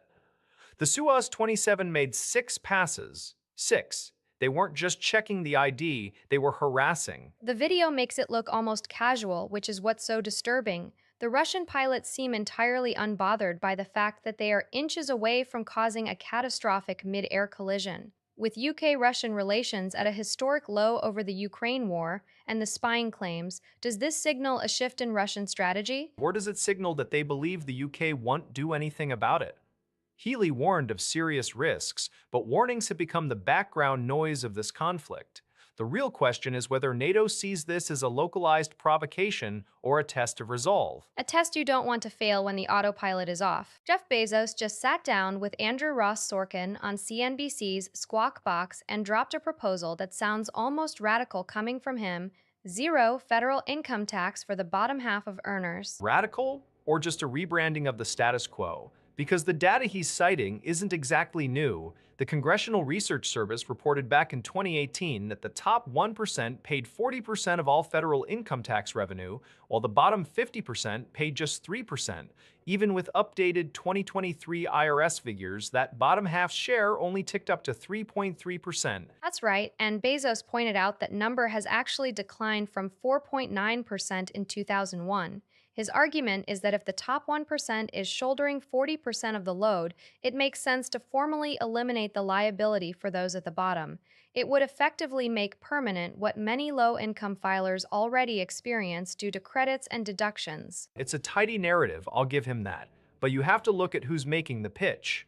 A 2021 ProPublica investigation found that Bezos paid a true tax rate of about 1.1% on his $127 billion wealth increase between 2006 and 2018. So when the guy who pays almost nothing on his own billions suggests we scrap taxes for everyone else at the bottom, it feels less like a policy innovation and more like a distraction. There's definitely a disconnect there. He's framing it as fairness based on who contributes the most, but the public perception is often about who can afford to pay the most. The bottom half share dropping to 3.3% in 2023 suggests the system is already heavily skewed toward the top, but codifying zero tax for half the population is a massive political move. Especially when you consider the alternative uses of that revenue. He's not proposing a wealth tax to replace it. He's just saying, let's stop asking the people who barely have anything to contribute to the federal income tax pot. It's a bold move for an executive chairman to make on live television, but I'm still waiting to see how that lands with voters who are watching his own tax receipts. It certainly shifts the conversation. Whether it's genuine relief for low earners or just another PR play, the numbers he's using are accurate, even if the context is selective. A cancer within the Jewish community. That's not just harsh diplomatic language, that's a declaration of war from inside the tent. Israeli Ambassador Yechiel Leiter just used those exact words on Tuesday, May 18th, at a national task force gathering in Washington. He didn't stop there either. He called J Street duplicitous. It is incredibly sharp, and it's coming at a moment when J Street is actually shifting its policy stance, asking for a phase out of direct U.S. military aid to Israel.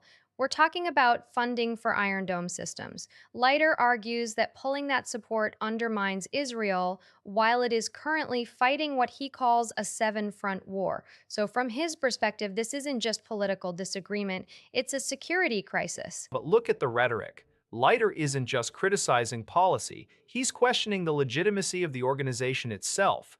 And the tweet from N. Tarnopolsky draws a line back to 2016, reminding us that this kind of vitriol isn't new. Back then, David Friedman, Trump's pick for the job, wrote that J Street supporters were far worse than capos.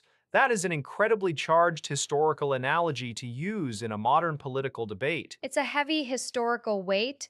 Capos were Jewish prisoners forced to police others in Nazi camps. Bringing that up frames the disagreement not as a policy dispute over aid, but as a moral failing. J Street's president, Jeremy Ben-Ami, responded by saying the ambassador should engage with critics rather than attacking their integrity. But I don't think engagement is what Leiter is looking for. He seems to want total alignment. It's a fracturing of the American Jewish political landscape played out on the diplomatic stage. You have the official government of Israel labeling a major advocacy group as a cancer, while that group is trying to redefine its relationship with U.S. foreign policy. The tension isn't just between Israel and the US, it's within the diaspora community itself. And the tweet highlights that this isn't an isolated incident. It's a pattern of using extreme historical language to silence domestic opposition. Whether you agree with J Street's push to phase out aid or not, calling them Nazi reminiscent shuts down the conversation entirely. It certainly does. The question is whether that silencing works or if it just radicalizes the opposition further, with J Street pushing for less direct military funding and the ambassador calling them duplicitous. There's no middle ground left. RJ Scaringay just landed on the inaugural Forbes 250 list, America's Greatest Innovators. It's the first year they've run this thing, partnering with America 250, so naturally, they had to pick someone who defines a whole category. And he did. You can't look at the EV landscape today without seeing the footprint Rivian left in the dirt. The R1T and the R1S didn't just add another electric car to the lot, they created the rugged adventure segment from scratch. Before 2009, when Scaringay founded the company, that space was purely combustion. But here's the thing I'm watching closely. The list praises the vision, but the market is waiting on the execution of the next phase. Scaringay has been talking for months about bringing down the cost barrier. We're seeing the R2 and R3 models rolling out, aiming for that $45,000 price point. That's a massive shift from the Halo vehicles that got them here. It is a shift. Remember, Rivian secured $12 billion in its IPO back in 2022, backed by heavy hitters like Amazon and Ford. Amazon ordered 100,000 delivery vans, and Ford took a 12% stake. That wasn't just capital, it was validation that the platform worked. Now, Scaringay has to prove that validation holds up when you're trying to mass produce affordable units. Exactly. The pre-orders for the first-gen vehicles hit over 71,000. That's enthusiastic early adopters. Getting the general public to hand over 45 grand for an electric SUV is a different conversation entirely. The Forbes list calls him an innovator, sure, but innovation in 2026 isn't just about building a cool truck, it's about supply chain resilience and margin management at scale. True, but you can't discount the cultural impact. He changed how we think about electric vehicles. They aren't just city commuters anymore, they're capable, rugged, and ready for the trail. That narrative stickiness might be worth as much as the IPO money in the long run. Maybe, but until those R2 deliveries ramp up and the margins stabilize, I'll keep calling it a bold bet rather than a guaranteed win. The list honors the past, the balance sheet will judge the future. It was 8 days ago, on May 12, that the rumors started swirling about Hamza Abdelkarim. Now Fabrizio Romano has put the stamp on it. The Barcelona Academy striker is officially in the preliminary squad for Egypt's 2026 World Cup campaign. That's huge for an 18-year-old. Most kids his age are still figuring out how to get a consistent touch in training, let alone getting called up for a World Cup in the US, Mexico, and Canada. Huge, yes, but let's keep the scale right. It's a preliminary squad. That's a long list before the final 26. And Abdelkarim is still a youth player at Barca. He hasn't broken into the first team yet. True, but look at the trajectory. Kingfut and Tribuna both reported this call-up as part of Egypt's broader plans for the tournament. The national team coaches are clearly looking at him as a key piece, not just a token youth inclusion. Or maybe they're just hedging bets. Egypt has a lot of experienced attackers. Why take a risk on a teenager who hasn't even played a minute for Barcelona's senior side? Because that's how modern football works. You bring in energy, you bring in potential. Abdul Karim has been putting up numbers in the academy that are hard to ignore. The tweet from Romano only has a few hundred likes so far, but the story is spreading fast in football circles. I'll give you this. The timing is interesting. With the tournament on the horizon in the Americas, every spot is contested. If he impresses in the preliminary camps, he might just make the final cut. Imagine the scene, an 18-year-old from Catalonia representing Egypt on the biggest stage in the world. That's a narrative the broadcasters will love. Until he gets benched for 90 minutes straight, then it's just another cautionary tale about rushing young players. Maybe, but for now, he's in the room. That's what matters. Right, we'll see if he stays there. It was only hours ago that Huda Mustafa was on TikTok telling a gossip account, quote, "We're just staying private, y'all."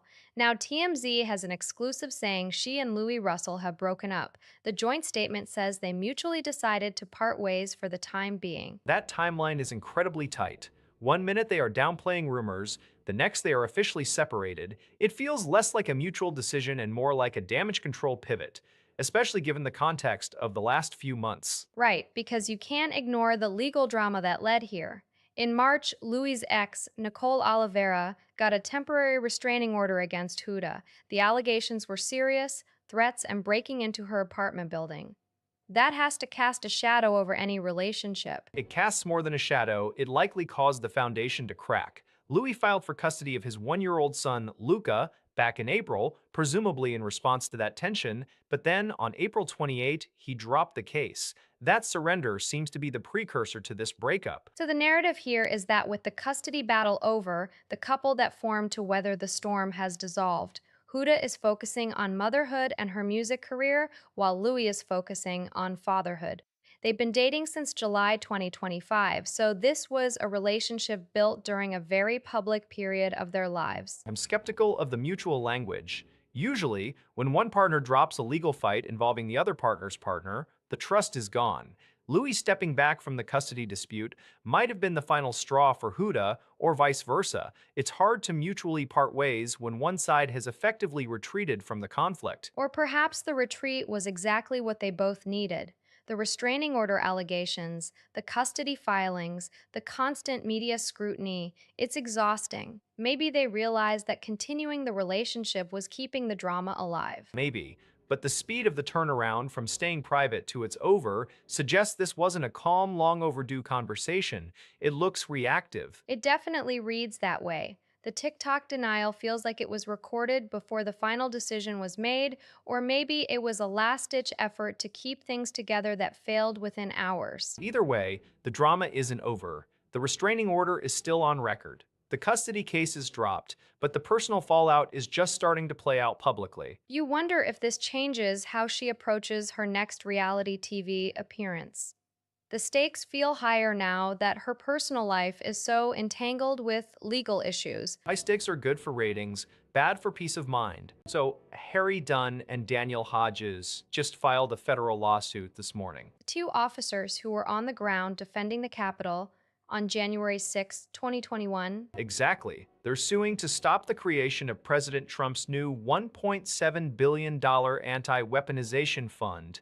The complaint calls it the most brazen act of presidential corruption this century. That is incredibly harsh language from people who were literally in the thick of the riot. It is. And it makes sense given the context. The Justice Department announced this fund on May 18th as part of a settlement in Trump's lawsuit against the IRS. Wait, Trump suing the IRS? Yes, filed while he was still president. The DOJ is calling this $1.776 billion fund an anti-weaponization fund. It's meant to settle that specific legal battle. But the officers are arguing that this isn't just a standard legal settlement. They see it as a slush fund, essentially. The Independent is calling it an IRS bailout disguised as a national security initiative.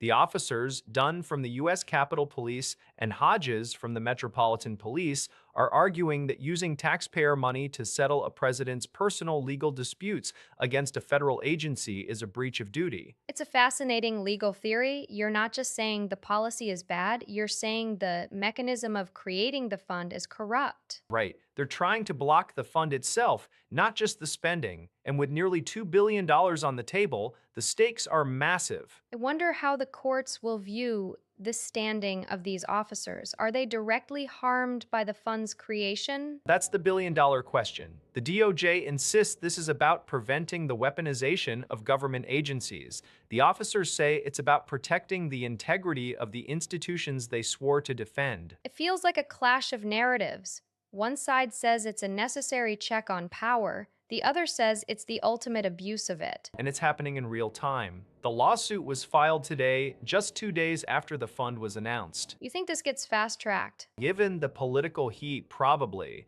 But the definition of weaponization is going to be the battleground. $75 billion. That is the figure SpaceX is aiming for as it accelerates toward what would be the largest initial public offering in history. It's hard to wrap your head around the sheer scale of it. We are talking about a valuation of roughly $1.75 trillion. That would completely eclipse Saudi Aramco's record from back in 2019. The Financial Times is reporting that the satellite and AI company has officially revealed plans to list on the NASDAQ. They will trade under the ticker SPCX. And the timeline is moving incredibly fast. They confidentially filed with the SEC way back in early April, but now we are looking at a roadshow that kicks off on June 4th. Right, pricing is targeted for June 11th, with the actual debut set for June 12th. It feels like they are trying to lock in momentum before the market can fully digest the numbers. I wonder if the market is ready for that kind of valuation right out of the gate. 1.75 trillion is a staggering ask. Even with the AI hype and the dominance in launch services, that puts a lot of pressure on immediate performance. Investors seem willing to bet on it, though. The narrative is that SpaceX has the deepest moat in the tech sector right now. Between Starlink's revenue stream and the Starship development, they are positioning themselves as an infrastructure play rather than just a rocket builder. Infrastructure implies stability. This is still Elon Musk's company. The volatility attached to his personal brand is a variable that doesn't show up in a balance sheet. How do institutional investors price in that risk when they are looking at a $75 billion raise? That is the million-dollar question, or rather, the trillion-dollar question.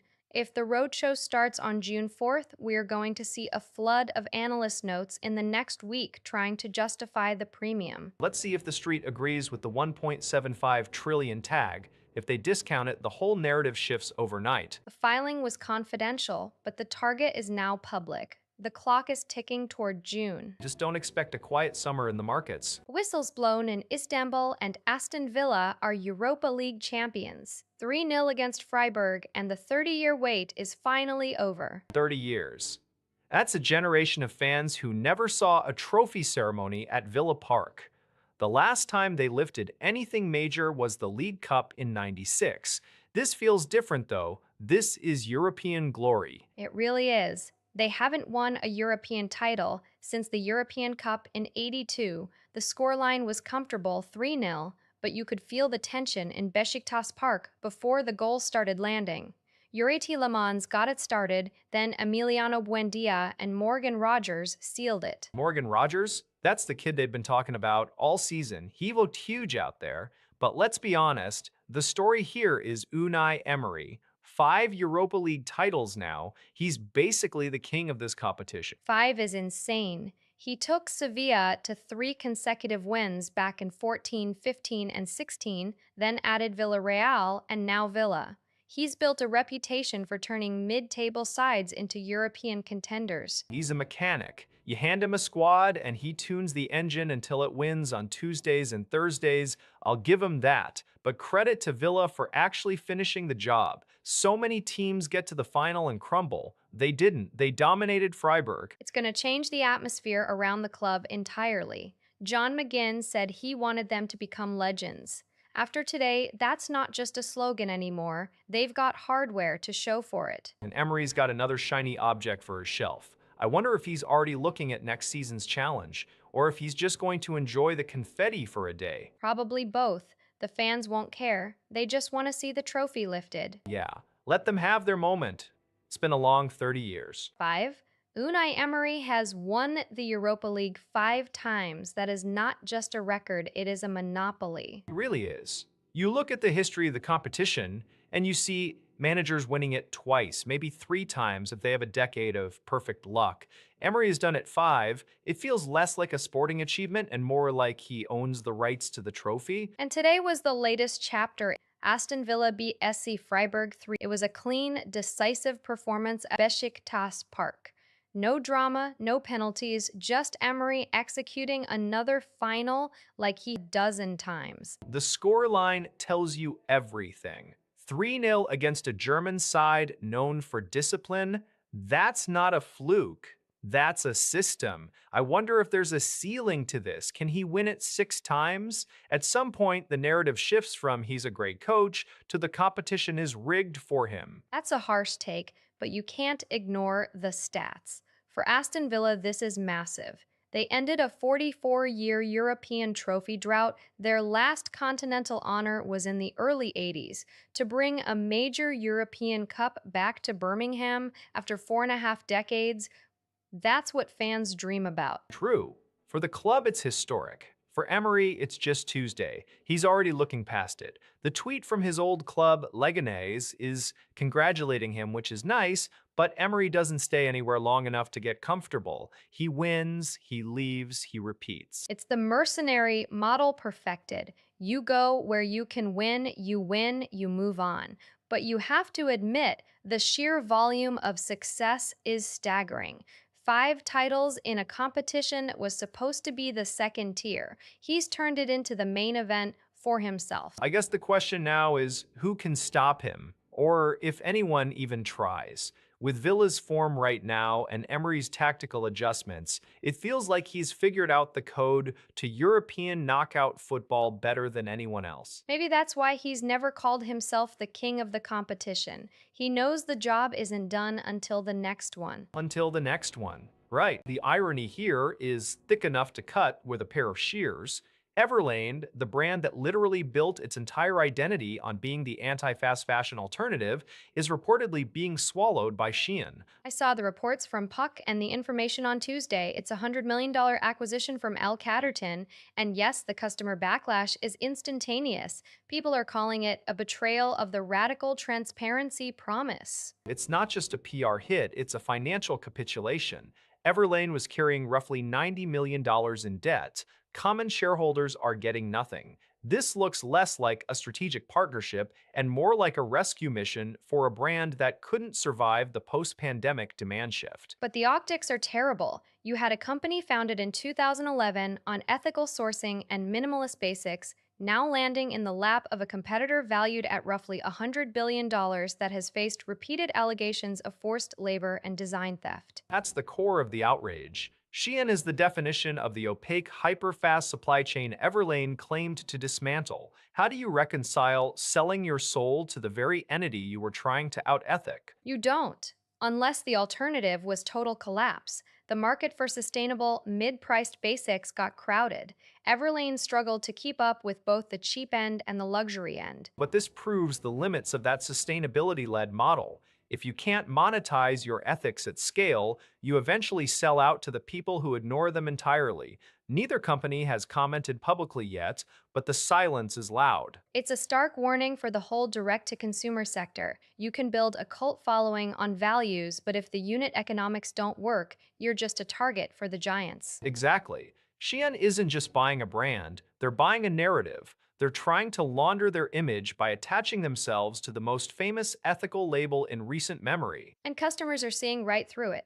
The comment sections are on fire. It's hard to imagine any Everlane loyalist feels good about this. Not one, $15 billion.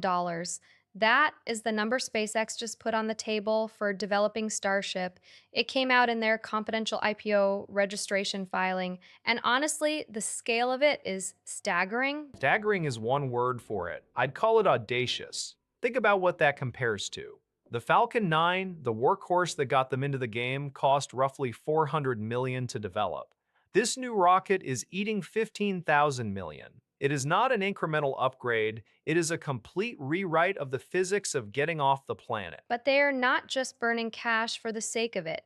The filing links this spend directly to that massive $1.75 trillion valuation they are targeting.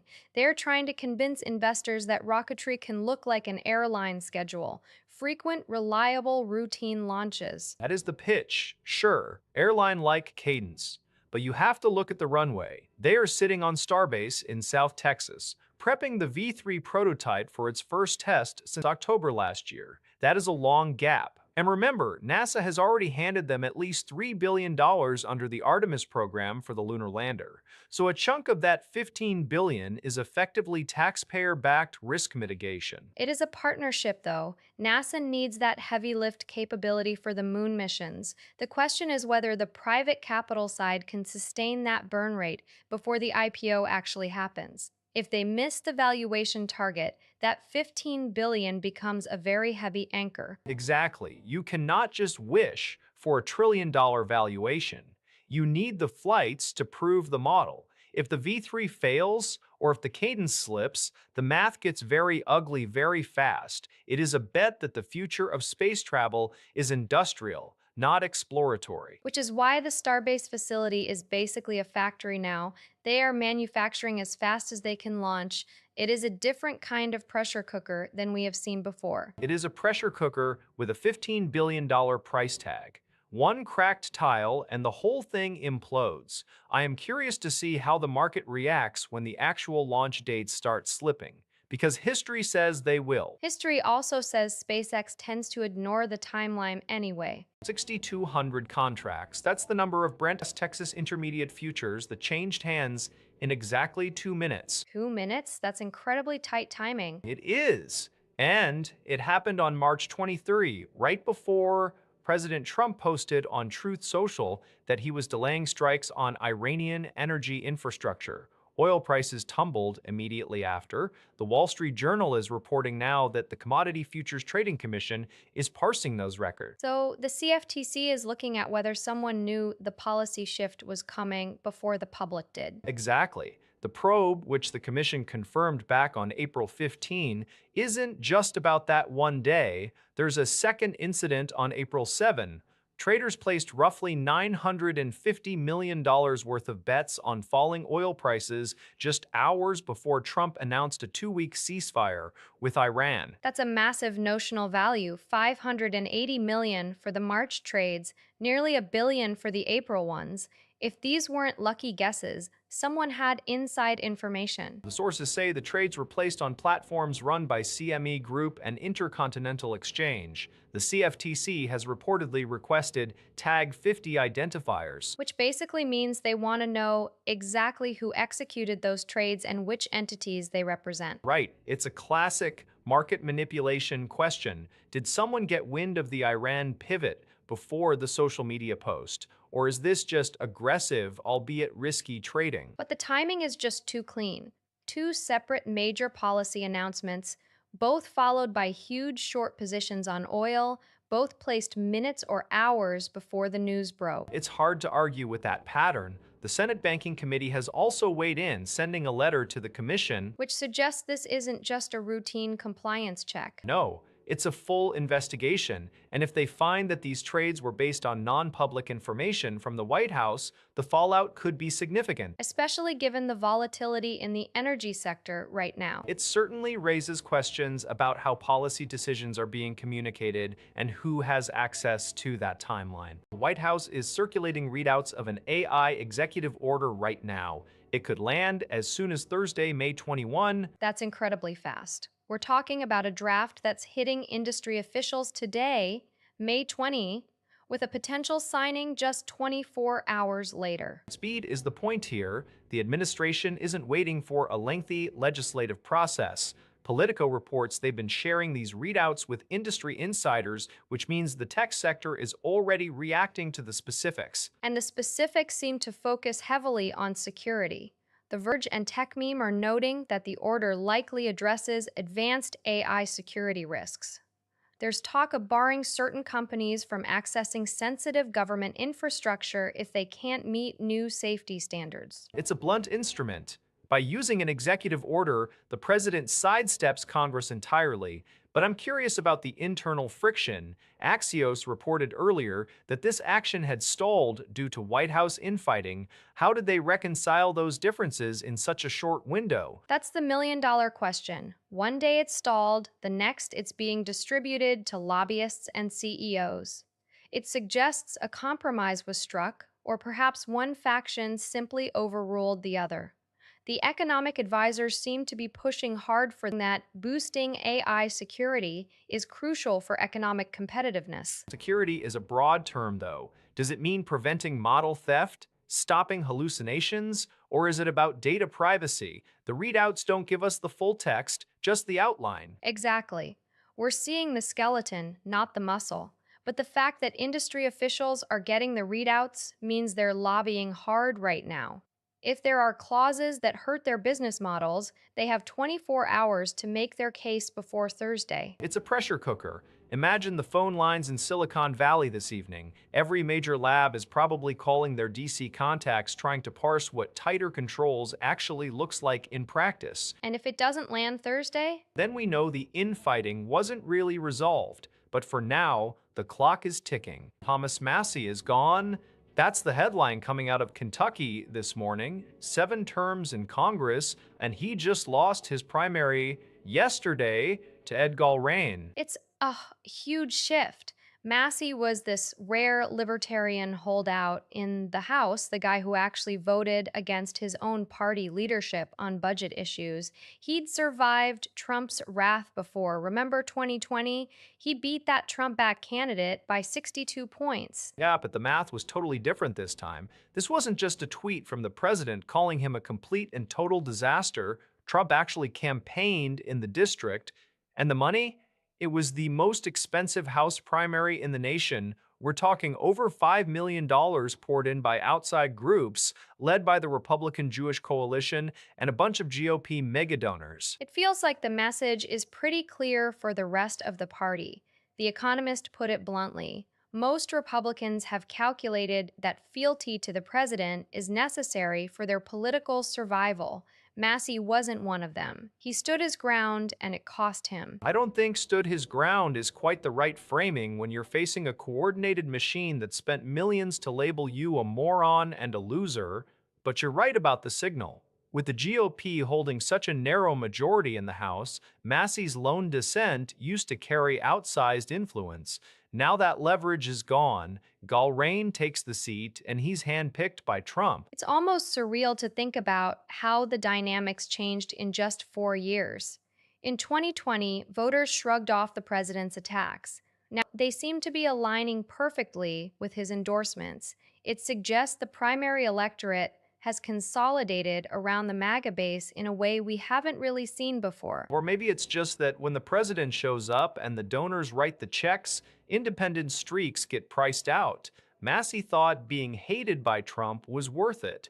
The voters in the 4th District clearly decided the price was too high. So, what happens next? Does this purge the remaining independents, or is there still a space for someone who can buck the trend if they're careful about it? I'd say the window just closed. At least for now, SpaceX has officially confirmed it is selling shares to the public. The S-1 filing is out. It's been a month since they quietly filed in April, but the paperwork is fully public now. They're aiming for a valuation north of a one-time $75 trillion. That's not just big, that's potentially the largest IPO in history. They're looking to raise up to $75 billion in this single offering. The timeline is aggressive. Reports suggest they want to list on a public exchange by June or July. We're talking about a summer debut for a company that's only been around for 2 decades. 2 decades of building rockets, but the real story here is the structure.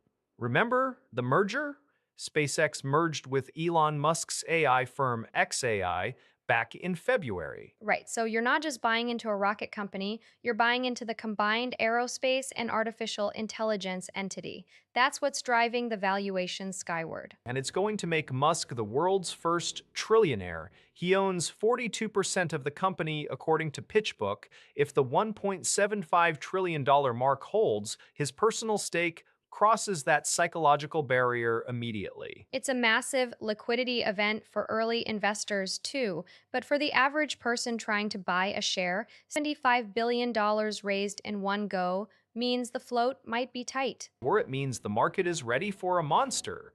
The SEC filing confirms they're serious. No more whispers. June or July, that's sooner than most expected for a deal of this size. When you control the narrative and the tech, you set the pace. I wonder if the retail frenzy will match the institutional demand. With AI and space travel in one ticker, I bet the retail crowd shows up in force. Just hope the servers hold up. Ashley Young just dropped a quote that's already trending across the football world. He's calling Unai Emery a born winner, specifically pointing to his record in this competition. Right, and he didn't just stop at good manager.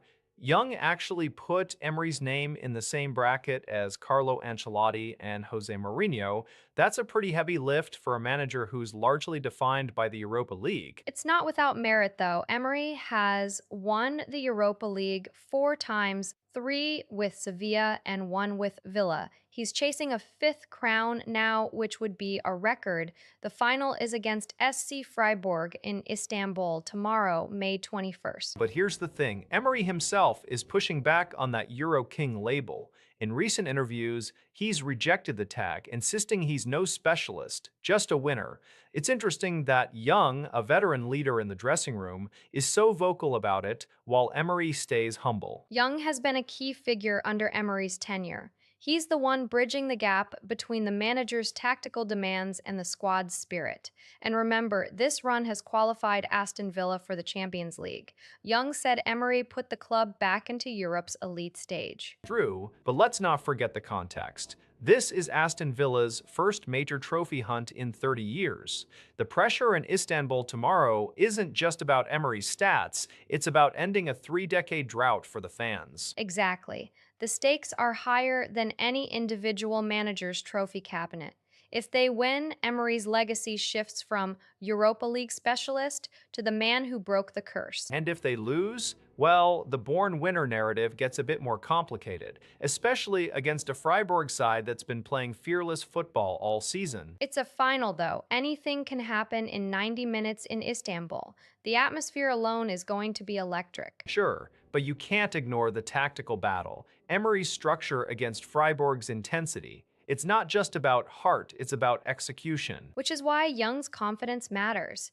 If the locker room believes he's a winner, that translates on the pitch. We'll see tomorrow. Ben Grid is facing a firestorm today after posting a video from the Ashdod Port Detention Center. The footage shows him confronting members of the Global Sumud Flotilla, waving an Israeli flag and telling the detainees, "Welcome to Israel, we are the landlords." And the visual of it is jarring. The activists are shown kneeling with their hands bound and faces pressed to the ground. This isn't just a political spat, it's happening right now, with roughly 430 activists held after Israeli naval forces intercepted the Gaza-bound ships. The backlash has been immediate and severe, even from within the Israeli government. Prime Minister Benjamin Netanyahu reportedly stated that Ben Gvir's actions are not in line with Israel's values and norms. He's already ordered the deportation of the activists, which suggests a deep rift in how the coalition wants to handle this crisis. But the international reaction is what's really escalating this. We're seeing diplomatic friction across Europe. The French Foreign Minister, Jean-Noël Barrot, has hit out directly at the treatment of these activists. Italy is even more aggressive, with Prime Minister Giorgia Meloni condemning the footage and summoning the Israeli ambassador to Rome. It's not just heads of state. The Netherlands has also summoned the Israeli ambassador. 2 Dutch journalists from BNN-Vara were among those detained, which turns this from a humanitarian issue into a direct violation of press freedoms for European nations. That's the key detail. When you have European citizens, including working journalists, being filmed in that manner by a sitting minister, it forces governments to act. They can't just issue a statement. They have to protect their own. Exactly, and Ben Gvir's comment about being the landlords implies a level of dominance that seems designed to provoke. Let's see how this helps Israel's diplomatic standing, especially with Netanyahu trying to walk a tightrope on the global stage. Or maybe that's the point. He's signaling strength to his base regardless of the diplomatic cost. The question is whether Netanyahu's order to deport them will actually stand, or if this becomes a prolonged legal and political battle. Dave Gardy is the new executive vice president of football operations for the Tennessee Titans. Schefter broke the news, but the team confirmed it today. He reports directly to GM Mike Borgonzi. So they're keeping Borgonzi as the face of the front office, but Gardy is the guy actually running the ship underneath. It's a classic power move. You hire a veteran operator to handle the grind while your public GM stays focused on media and draft day optics. It's a massive scope, though. Look at the job description from the official press release. Gardy over football administration, strategy, analytics systems, video, equipment, team operation. That is literally everything except maybe coaching hires. And he's not a rookie at this. He's coming from Washington, where he was senior vice president of football initiatives. He's been in the trenches with the Commanders for years. This isn't some theoretical hire. He's got the scars to prove he can manage a franchise. The Titans have been in a rebuilding phase for what feels like a decade.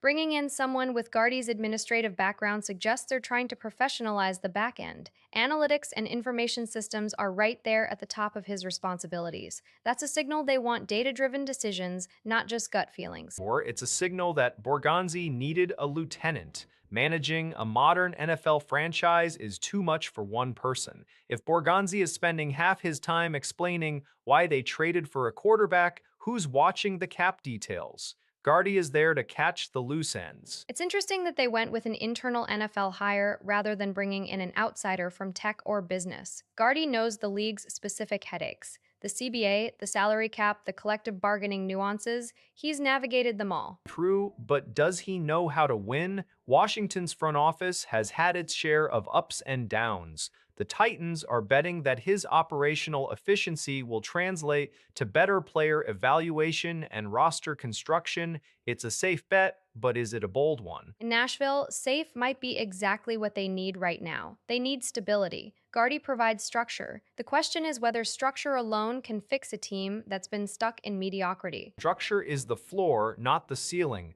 You can have the best analytics department in the league and still miss on free agency. But at least now they have someone whose sole job is to make sure the lights stay on and the contracts don't blow up. Lamar Alexander just called Donald Trump a criminal in his new memoir. Not a metaphor, he's using the exact constitutional language for impeachment. That's heavy wording from a former Republican senator. The book, The Education of a Senator, dropped on May 17. It covers his 50-year career working with 10 different presidents, but the Jan 6 section is where it gets pointed. He says Trump ignoring pleas to stop the rioters is a high crime or misdemeanor. It's a direct shot, and it's coming out right as the Texas Senate race turns into a free-for-all. Ken Paxton just got the Trump endorsement for the runoff against John Cornyn on May 26. Right, and that endorsement has Senate Republicans freaking out. E&E News is saying it puts the seat in jeopardy. Most of them wanted Cornyn to stay. Trump waited until the last minute, keeping both campaigns on edge for weeks. It's been described as a mess. CNN called it an expensive brawl. Now you have a former senator from Tennessee, someone who's worked across the aisle for decades, essentially labeling the party's former leader a criminal, while the current primary looks like it might cost them the seat. It's a stark contrast. Alexander's tone is calm, reflective. He's writing about the institution. The Texas race is pure chaos. Trump's endorsement of Paxton feels like he's throwing fuel on the fire just to watch it burn. Or maybe he doesn't care if they lose.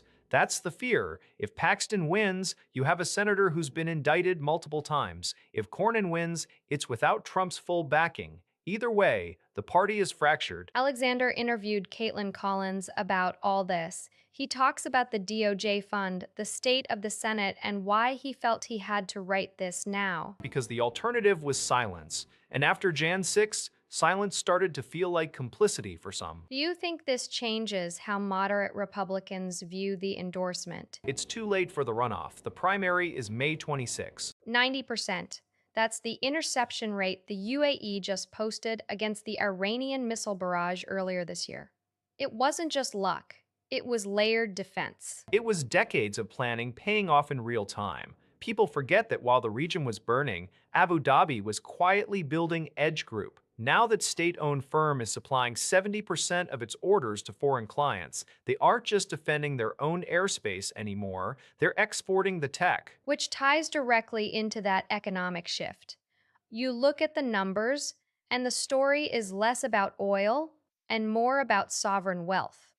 They've got $1.8 trillion in funds. Real GDP jumped from $127 billion in 1990 to over $460 billion by 2024.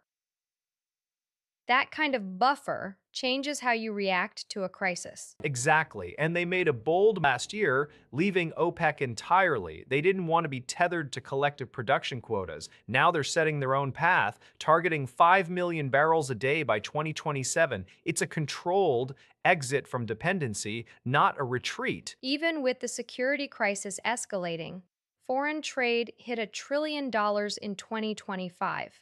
That's 27% growth year on year.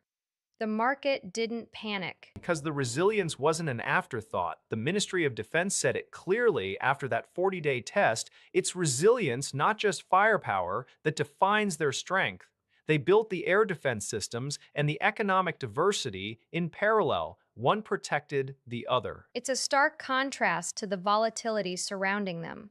The tweet mentions the trend won't change, and looking at the trade figures, it seems they've insulated themselves from the immediate shockwaves. For now, anyway. But watching a country that left OPEC while simultaneously upgrading its air force to intercept 2,000 projectiles, that's a specific kind of confidence, or maybe just extreme pragmatism. You could argue that's the only way to survive the current geopolitical landscape.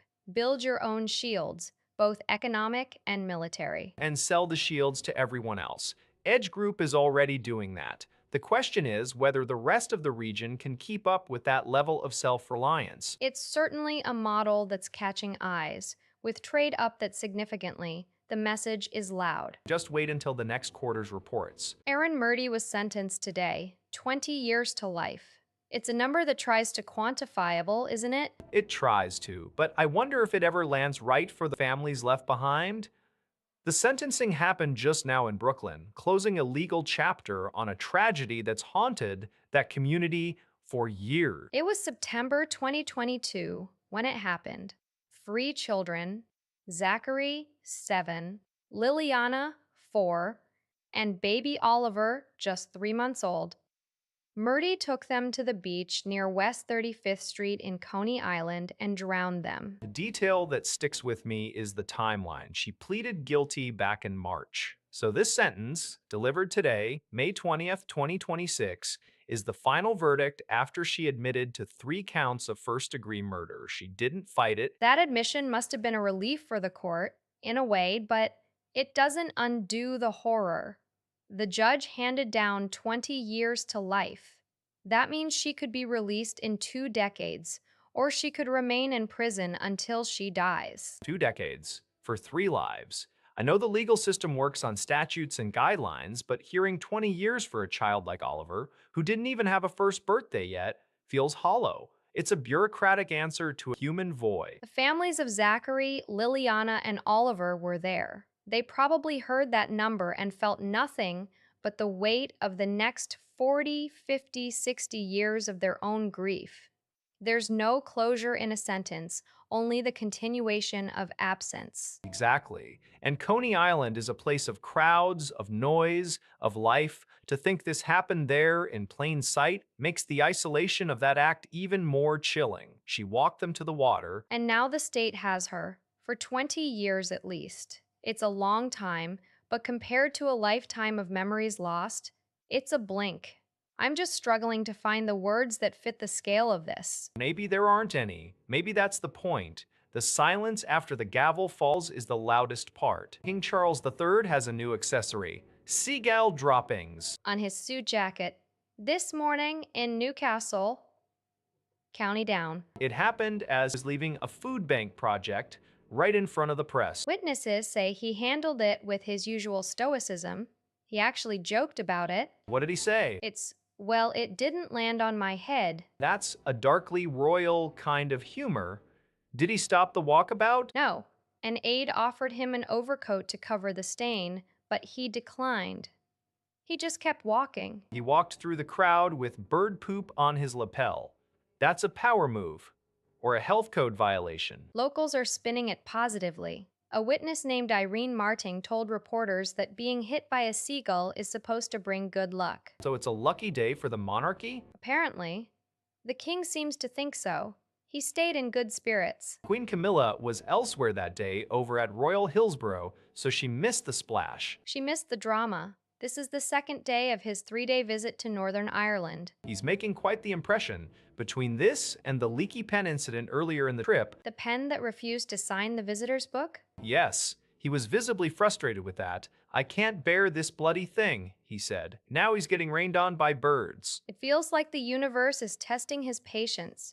First the technology fails, then the wildlife attacks. Just bad timing. He was near a food bank. Seagulls are opportunistic. He didn't seem to mind the optics. He kept engaging with the public. I wonder if the suit is dry clean only. It better be. Good luck to him then. If the local superstition holds, the unredacted autopsy is finally public. After a year-long legal battle with the Larimer County coroner, Operation Rescue has obtained the full report on the death of 18-year-old Alexis Arguello. It's grim reading. The coroner, Stephen Hanks, had initially redacted the document, citing Colorado's strict reproductive health privacy laws.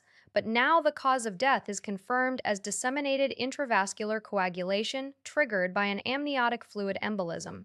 That happened on February 6, 2025, at a Planned Parenthood clinic in Fort Collins. VIC is a catastrophic blood clotting failure. It's rare, but it's a known risk in second trimester procedures. What strikes me is the timeline. The family waited a year to get these details because the coroner refused to release them. That's not just bureaucratic delay, it's a deliberate shield behind state privacy statutes. It raises the question of whether those privacy laws are protecting patients or obscuring outcomes. Arguello was 18. Her parents are now pointing to this as evidence that the dangers of late-term abortions are being minimized by the provider. Planned Parenthood has historically downplayed these specific risks in their public messaging. They've denied there's a systemic issue, calling it an isolated tragedy. But when the medical record is hidden for 12 months, it's hard to verify that claim independently. The embolism itself is unpredictable, but the lack of transparency is a policy choice. Exactly. You have a rare medical complication, yes, but the subsequent cover-up, or whatever you want to call the legal fight to keep the autopsy sealed, turns a medical event into a political one. The family just wanted the truth. And they got it, but only after dragging the coroner's office through court. It makes you wonder how many other similar cases are buried under those same privacy shields in Colorado right now. President Trump is saying he could be Israel's next prime minister. He told reporters that ahead of the Coast Guard Academy graduation today, he said he could run and that he is extraordinarily popular there. He could, or he will. The wording matters. He's standing at a military graduation in the US and suddenly talking about a foreign election. It's a wild pivot. But look at the timeline. It's May 20, 2026. He's deep into this second term. He's got Netanyahu over at Mar-a-Lago regularly. The rapport is undeniable. It is. He's called Netanyahu a strong man, a wartime prime minister. He's clearly proud of that relationship.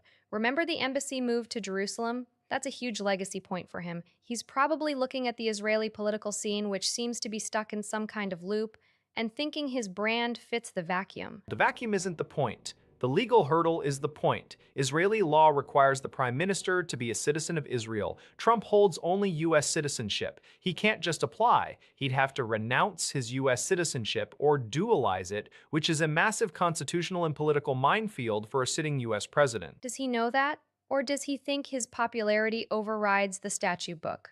He cited his popularity explicitly. Extraordinarily popular. That's his metric. He's treating geopolitics like a reality show ranking. If the people like him, the rules bend. Or he's just making noise. He's been doing this since 2016. Remember his AIPAC speech. He promised to meet Netanyahu immediately and stop treating Israel like a second-class citizen. That was campaign rhetoric. This feels like the same energy. It's a headline grabber. But you can't govern a foreign country from the Oval Office. Unless he's trying to signal something to the current Israeli leadership. Maybe it's a veiled critique of their stability. I could do better. It's provocative. But legally, it's impossible. He'd have to leave the U.S. presidency to even enter the race. Exactly. He's president of the United States. He can't be prime minister of Israel. It's not a side gig. It's a full-time exclusive role. So either he's joking, which Trump rarely does when he's talking to reporters, or he's fundamentally misunderstanding the mechanics of another sovereign nation. Or he thinks his personal brand is transcendent enough to ignore borders. It's a bold claim. I don't think Israel is looking for an American president in their next election. They're probably looking for someone who can form a coalition. Trump's record on coalition building is mixed at best. OpenAI is moving fast on an IPO. Reuters says they're aiming to confidentially file in the coming weeks, targeting a public debut as early as September. September? That's barely 4 months away. Given the chaos of the last few weeks, that feels aggressive. It's certainly rushed. They're working with Goldman Sachs and Morgan Stanley on the draft prospectus right now. The company was last valued at $852 billion.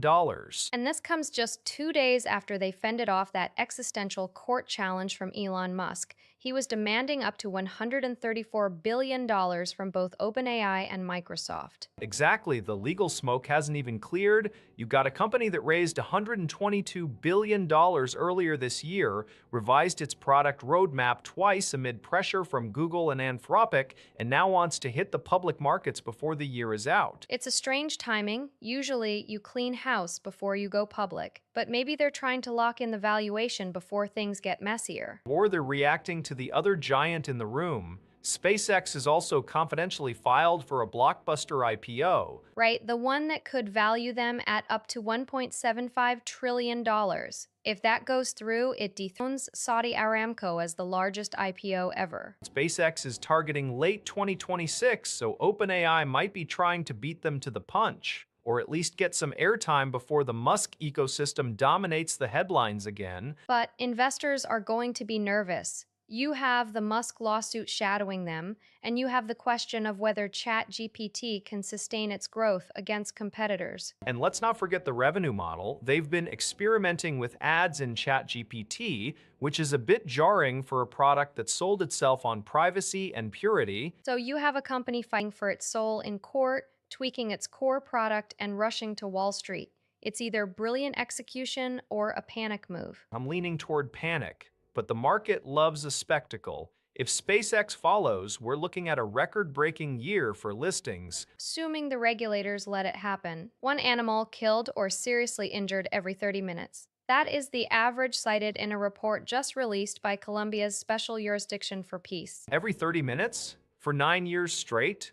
That feels like a statistic that breaks your brain if you actually sit with it. It's staggering. The report, titled Invisible Damages, documents over 100,000 animals affected by the armed conflict between 2017 and 2026. It's not just collateral damage in the traditional sense. And it's not just about soldiers stepping on a trap. The breakdown is really specific. Military operations account for 32% of the cases, but forced abandonment is right behind it at 27%. That's the part that hits harder emotionally. When families are displaced or communities are torn apart, the pets and working animals are often left behind with no one to care for them. They're abandoned to the elements or to the conflict zones. Exactly. It's a secondary casualty that gets ignored in peace talks. The report categorizes the harms into 6 types: poisoning, abandonment, IED accidents, illegal retention, military actions, and threats. It's a comprehensive ledger of suffering. But the wild species data is what really alarmed me. The JEP, working with the University of Essex, identified 44 wild species now at risk of extinction because of this violence. 44? That includes 36 different frog species alone. Frogs are usually the canaries in the coal mine for environmental health, but here it's direct conflict exposure. Yes, along with the spider monkey, the blue-billed curassow, and the Antiochia wren. These aren't just numbers on a page. Local ecosystems being dismantled. The report is actually pushing for these animals to be formally recognized as victims within the legal framework. That's a huge conceptual shift. It challenges the entire definition of who suffers in a war. If we're acknowledging human trauma, how can we ignore the systematic destruction of the non-human life that shares that space? It makes you wonder if invisible damages is even the right title. When you lose a species, that's pretty visible in the long run. The Washington Post is reporting this morning that the Trump administration has no intention of seeking congressional approval for the president's planned 250-foot arch. A quarter-mile high monument and they're just gonna build it? That's the claim. Officials are arguing that because lawmakers authorized a similar, though never built, project roughly a century ago, that old authorization covers the new monument. So a 100-year-old law is the green light for a massive modern structure? That feels like a stretch. The administration seems to think it's a straightforward legal path. They say seeking new approval is unnecessary. It's a bold interpretation of legislative intent. Usually, you'd expect some fresh debate, especially for something this visible. Administration officials making this case explicitly bypass Congress entirely on a project of this. Doesn't it? If an old, obscure authorization is enough, What else can they just legislative buy-in? That's the bigger question. The arch is just the immediate headline, but the legal argument here could ripple out. Or it could get slapped down in court. I'm skeptical that a century-old statute survives a modern constitutional challenge. We'll see how the legal experts react. For now, the White House is standing firm on their interpretation. Firm, sure, but is it sound? That's what we're waiting to find out. And picks? All 10. The Jaguars finally got Nate Borkercher signed today, and that means every single player they drafted in 2026 is officially under contract. It's done. It feels like a relief, doesn't it? He was the last holdout. A second-round pick, selected 56th overall, and he was the only one left unsigned while everyone else was already on the books. Relief? I'd call it a long wait. Borkercher is a tight end, not a franchise quarterback or a generational pass rusher. Why did it take until May 20th to get a second-rounder's paperwork in order? That's almost 2 months after the draft started. Well, tight end contracts can be tricky. There's always that tug of war over value, especially when the team is trying to manage the cap. But the fan reaction was interesting. A lot of people were genuinely worried. There were headlines last week asking if there was zero reason to fret, but clearly people were fretting. Because uncertainty is annoying. You draft 10 guys, you expect them to be ready to go to camp. You don't want your second-round selection sitting in limbo while the rest of the rookie class is running drills. Now that it's settled, though, the Jaguars have a full roster of 2026 rookies. That's a logistical win for the front office. It certainly closes the chapter. Borkercher was a bit of an enigma to some fans, not a household name coming out of college. But he was there, he was picked, and now he's paid. Paid, yes, but will he be ready? That's the real question. Now that the contracts are done, the actual football work begins. I'm just hoping the delay didn't cost him any valuable prep time. You can't really fault the player for negotiating. He was picked 56. He has leverage. Sure, but the team also has a schedule to keep. 10 picks is a lot of talent to integrate. Now they just have to make sure he's part of the plan, not just part of the payroll. The map is out. Iran has officially redrawn the Strait of Hormuz. It's not just a sketch on a napkin either. This comes from the newly formed Persian Gulf Strait Authority, which just launched its official X account on Tuesday. They're declaring that any transit without their permission is now illegal. And the geography they're claiming is staggering. Back on May 4, the IRGC Navy published a formal map. It stretches from Ku Mubarak down to Fujairah in the UAE. But the real shocker came on May 12 when Mohammed Akbarzadeh, the IRGC Navy's deputy political chief, spoke out. He said the operational width of the strait has been redefined. We used to think of it as 20 to 30 miles wide. Akbarzadeh said it's now 200 to 300 miles. He called it a complete crescent, running from Jask all the way to Siri Island. That's effectively a blockade with borders. It's not just a threat anymore, it's administrative. They've built a legal architecture around it. Supreme Leader Khamenei signaled this shift back in April, talking about a new legal framework. Now on May 18, the PGSA went live with that warning about unauthorized transit. It's a direct escalation since the conflict started on February 28 with the US and Israel. Iran closed the waterway then, but this feels different. This is institutionalizing the closure. They aren't just shooting at ships, they're telling the world that entry and exit points from the Arabian Gulf into the Gulf of Oman are under the jurisdiction of their armed forces. And they're using social media to enforce it. Launching an official X account for a military-style shipping authority is a bold move. It suggests they want real-time compliance, or at least real-time threats. The Gulf states are alarmed. UAE ports like Fujairah are now technically inside this claimed zone. If a ship tries to leave without PGSA approval, what happens? Do they get fined, detained, or is this just a prelude to kinetic action? The tweet says the entry and exit points are under their jurisdiction. It doesn't explicitly say they'll fire on every vessel, but the implication is clear. If you're not authorized, you're illegal. And the international community has to decide if they're going to challenge that map. Because right now, it's just lines on a screen and a statement on X. Until someone tests it. The phrasing is deliberate. I could have been involved, but I didn't choose to be. It's a performance of detachment right after the Justice Department signed a deal that permanently shields him from IRS audits. But the shield is real. That May 19 addendum signed by Acting Attorney General Todd Blanche is the heavy lifter here. It doesn't just drop the lawsuit, it bars the IRS from auditing any tax returns filed by Trump, his family, or the organization before the settlement date.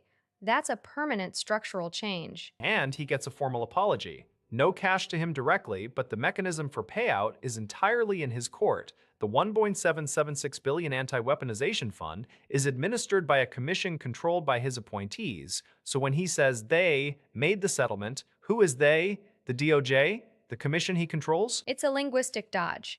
The ABC News report notes the conflict of interest concerns immediately. He's distancing himself from the transaction while keeping the levers of power. He dropped the $10 billion suit over the leak by former contractor Charles Littlejohn, and in return, the government is effectively bankrolling a fund for people who claim they were wrongly targeted by the Biden administration. $1.776 billion. That's a specific number for a reason. It's symbolic, sure, but it's also a massive transfer of liability. The government is paying for the political fallout of the leak. And Trump is saying he didn't pick the price. He's saying he wasn't involved in the negotiation. But he's the one getting the audit protection. He's the one getting the apology. It's a masterclass in plausible deniability. He gets the policy win, the audit ban, and the money for his allies while maintaining he was just a bystander to the settlement process. Bystanders usually don't get permanent legal immunity from the IRS. Exactly. You don't need to be in the room to control the outcome if you pick who runs the room. The question isn't whether he was involved, it's whether anyone else had a choice. 45 billion. That is the number sitting in a securities filing today, and it changes everything about how we view the AI arms race. Anthropic is writing a check to SpaceX for nearly that much over the next 3 years. It is a staggering amount, but remember, this follows the announcement back on May 6, where they first inked the deal for the Colossus One data center in Memphis. That initial agreement gave them access to over 300 megawatts of capacity within a month. Now we are seeing the financial scale of that commitment laid out in black and white. The sheer volume of hardware is what gets me. We are talking about more than 220,000 NVIDIA processors housed in that single facility. It is not just a cloud contract, it is a land grab for physical silicon. And the irony here is palpable. Musk called Anthropic misanthropic just months ago. He accused them of bias. Now he is the primary supplier keeping their lights on. It really is a complete detente. Reports say Musk actually met with the Anthropic leadership team, and he was impressed by their stated commitment to ensuring Claude is good for humanity. That seems to be the pivot point. He saw past the public sparring and recognized a viable partner. Or he recognized a customer willing to pay premium rates for guaranteed compute. This comes as SpaceX is preparing for its IPO, so having a marquee client like Anthropic locked in for 3 years is a massive signal to investors. It stabilizes revenue projections in a volatile market. There is also the forward-looking component that often gets missed in the headline numbers. The agreement includes an expression of interest from Anthropic to partner with SpaceX on developing multiple gigawatts of orbital AI compute capacity. We are literally talking about moving data centers into space. Orbital compute. It sounds like science fiction, but the timeline is accelerating. If they are already leasing all the capacity at Colossus One, the demand for more is obvious. They need every watt they can get, whether it is in Memphis or in orbit. It raises the question of whether this vertical integration model is the only way to survive the next phase of AI development. When you need that much power, you cannot just buy it on the open market. You have to build a relationship with the provider. Exactly, and right now the provider is the same person who used to call you names. The business case outweighs the ego. Acting Attorney General Todd Blanche just walked to the podium in Miami. He's unsealed an indictment against former Cuban leader Raul Castro. 30 years later. That's the number that hits me. February 24th, 1996. The date is etched into the memory of the exile community. 2 civilian planes shot down over international airspace by Cuban MiG fighters. 4 men dead, all gone in seconds. Yes, and this wasn't just any group, it was Brothers to the Rescue. 3 of the victims were U.S. citizens. The indictment charges Castro and 5 others with murder. But here's the context that makes this legally complex. At the time of the shootdown, Raul Castro was the defense minister, serving under his brother Fidel. He didn't become president until 2008. Exactly. So prosecutors are going after him for his in the military command structure in 96. The Southern District of Florida has been working on this for decades. Blanche said today that the investigation began shortly after the planes were hit, but bringing it to a press conference now, in 2026 feels like a specific political signal. It certainly is. The indictment was kept sealed for so long. Why unveil it today? Some analysts think it's about accountability, closing a chapter that's haunted US Cuba relations for a generation. Others see it as a message to current Havana leadership. Castro stepped down in 2021, so he's not in power now. He's not in power, but he's not in a U.S. courtroom either. This is an indictment, not an arrest warrant executed on the ground. It's a symbolic victory for the families, but practically, it changes nothing on the ground in Cuba. The families of the four men who died in 96 have waited 30 years for this word. Indictment isn't the same as justice served, but it's the first legal acknowledgement that the U.S. government holds him personally responsible for the orders given that day. The families were there in Miami. They looked exhausted. 30 years is a long time to wait for a name to be spoken in a federal court document. It is. And now the question is, what happens next? Does this lead to any leverage, or is it just a historical record? It's a digital housekeeping job that turned into a political headache in Edinburgh. The Scottish Parliament has completely scrubbed the gender search filter from its official website. Right, and it comes down to the fact that they just elected two trans MSPs this month. You can't easily categorize them in a binary database without creating a legal or public relations mess. Exactly. They tried to patch it first. Initially, Parliament added a non-binary option alongside male and female, but that didn't stop the complaints. The issue was specifically around Iris Duane. She's with the Scottish Greens and is a trans woman. Under the current Equality Act and a prior Supreme Court ruling, woman is defined by biological sex, so listing Duane as female in the database triggered immediate backlash from groups like For Women Scotland. And then there's Q Manavanan, who identifies as non-binary. Even with that new category, the system was clunky and contentious. So rather than keep fighting over how to label people in a drop-down menu, they just pulled the plug on the filter entirely. It feels like a retreat from transparency, doesn't it? Previously, you could search the Parliament directory by sex. Now that data is effectively invisible to the public. Or maybe it's just pragmatism. They're trying to avoid a daily legal battle over definitions, but you lose the ability for voters to easily find representatives based on that specific demographic data. It's strange because the election results themselves are historic. Having two trans MSPs elected is a significant shift for Holyrood, but the administrative side of it seems to be causing more friction than the politics. I suppose the question is whether removing the search function solves the underlying disagreement about how gender is defined in law.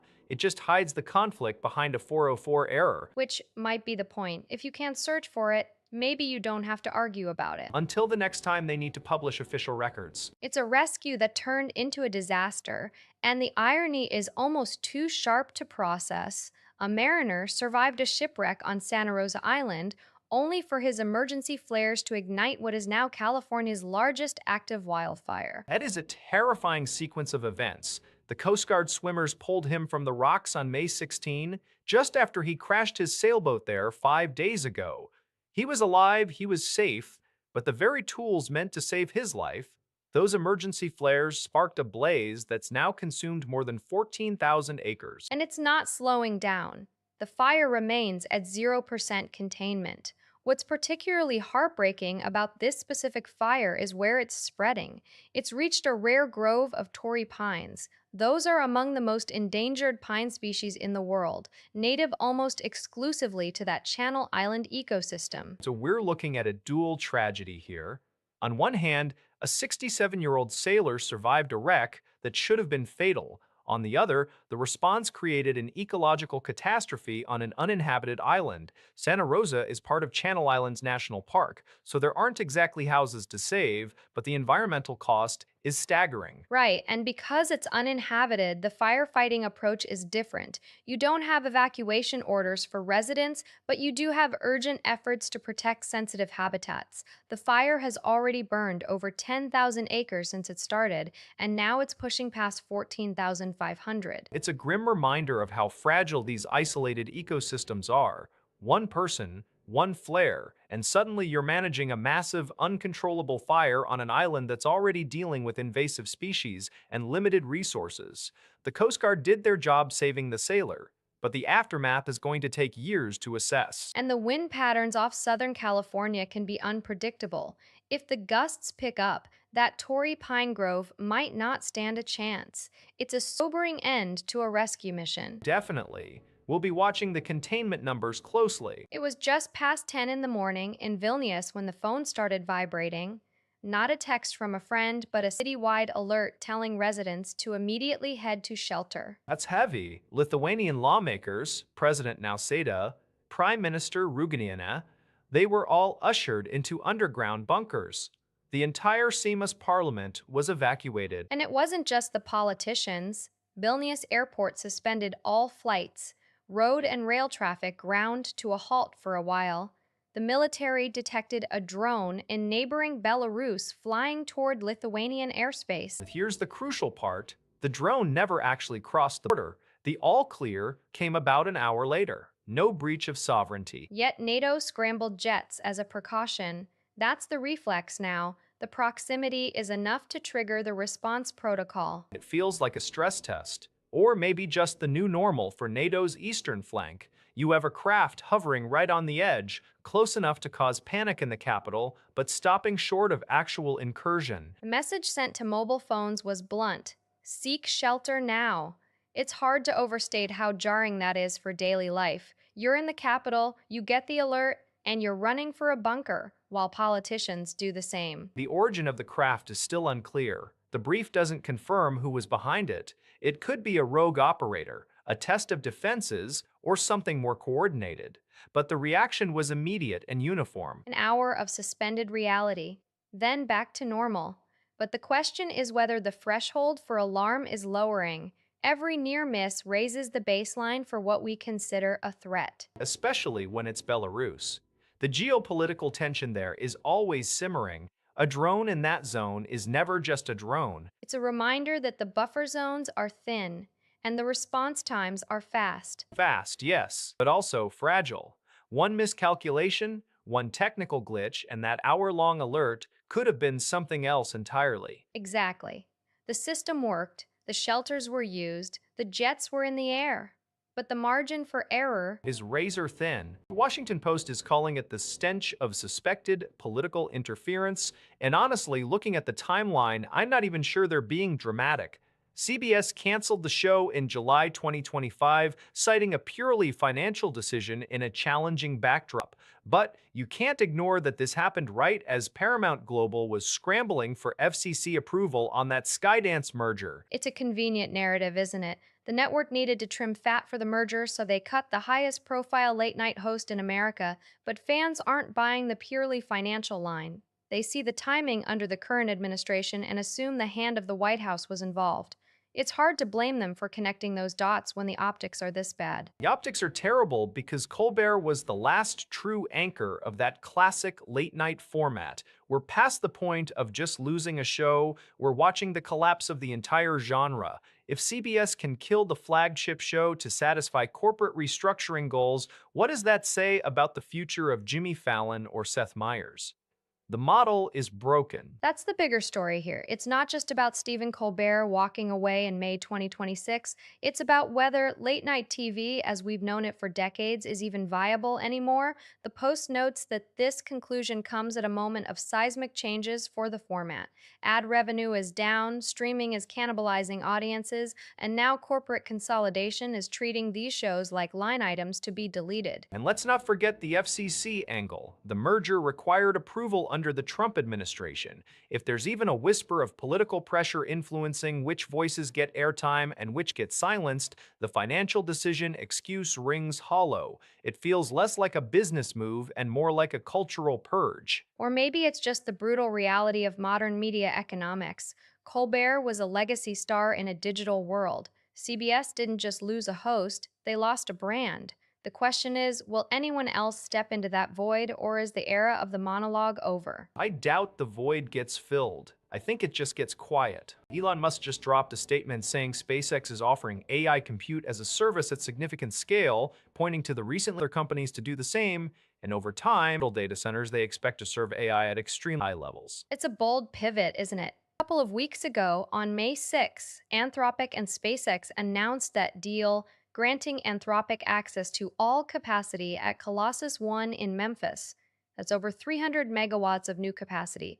It allowed Anthropic to increase limits for Claude products immediately. Now Musk is framing it as a broader service offering. Exactly. And remember, this is under the SpaceX AI banner following the merger of SpaceX and xAI earlier this year. It's not just about rockets anymore. They're positioning themselves as a primary infrastructure provider for the AI industry. The Memphis deal was a start, but this tweet suggests they want to be the default landlord for big compute. The orbital part is what really stands out, though. Musk mentions orbital data centers. We've seen reports that Anthropic is considering using SpaceX's orbital data center satellites. It's a long shot, but the logic is there. Space offers unlimited power from the sun and cooling from the vacuum. It's a long shot, sure, but the ground game is already active. Colossus 1 is operational. 300 megawatts is a massive chunk of the grid in Tennessee. If they're in talks with other companies, who's next? Google? Microsoft? Or are they trying to pull in competitors of xAI to build out their own network? That's the million-dollar question. If they're selling compute to Anthropic, which is a rival to xAI, it shows a level of neutrality or at least a business-first approach. That's surprising given Musk's public stance on AI safety. Or it's just pure capitalism. They have the hardware, they have the power, they're selling it. The Memphis deal was the first test case. If it scales, and if other labs buy into the orbital vision, the landscape changes completely. It definitely changes the timeline. If orbital data centers become viable, the physical constraints of land and water for cooling disappear. Assuming the launch costs ever make sense for that kind of weight. Netflix just announced that The Adventures of Cliff Booth will actually open in IMAX theaters for 2 weeks, starting November 25th. Wait, hold on. An IMAX release for a Netflix original? That feels unprecedented. Usually, they keep their theatrical windows tiny, if they have one at all. It's huge, right? It's not just a standard theatrical run, it's specifically IMAX and it's timed for Thanksgiving weekend. Then it hits the streaming platform on December 23rd. I'm looking at the budget here, $200 million. That is a massive risk for a platform premiere, even with a 2-week theatrical buffer. Netflix isn't known for betting the farm on prestige drama in that way. But look at the pedigree. Brad Pitt is reprising his Oscar-winning role as Cliff Booth. It's a quasi-sequel to Once Upon a Time in Hollywood, set in 1977. The script is by Tarantino, but David Fincher is directing. Fincher? Really? That's the most interesting part to me. Tarantino wrote it, but he didn't direct. Pitt actually convinced Tarantino to show the script to Fincher, and then Netflix fast-tracked the acquisition. Exactly. So you've got Tarantino's voice, Fincher's precision, and Pitt back in the stuntman/fixer role.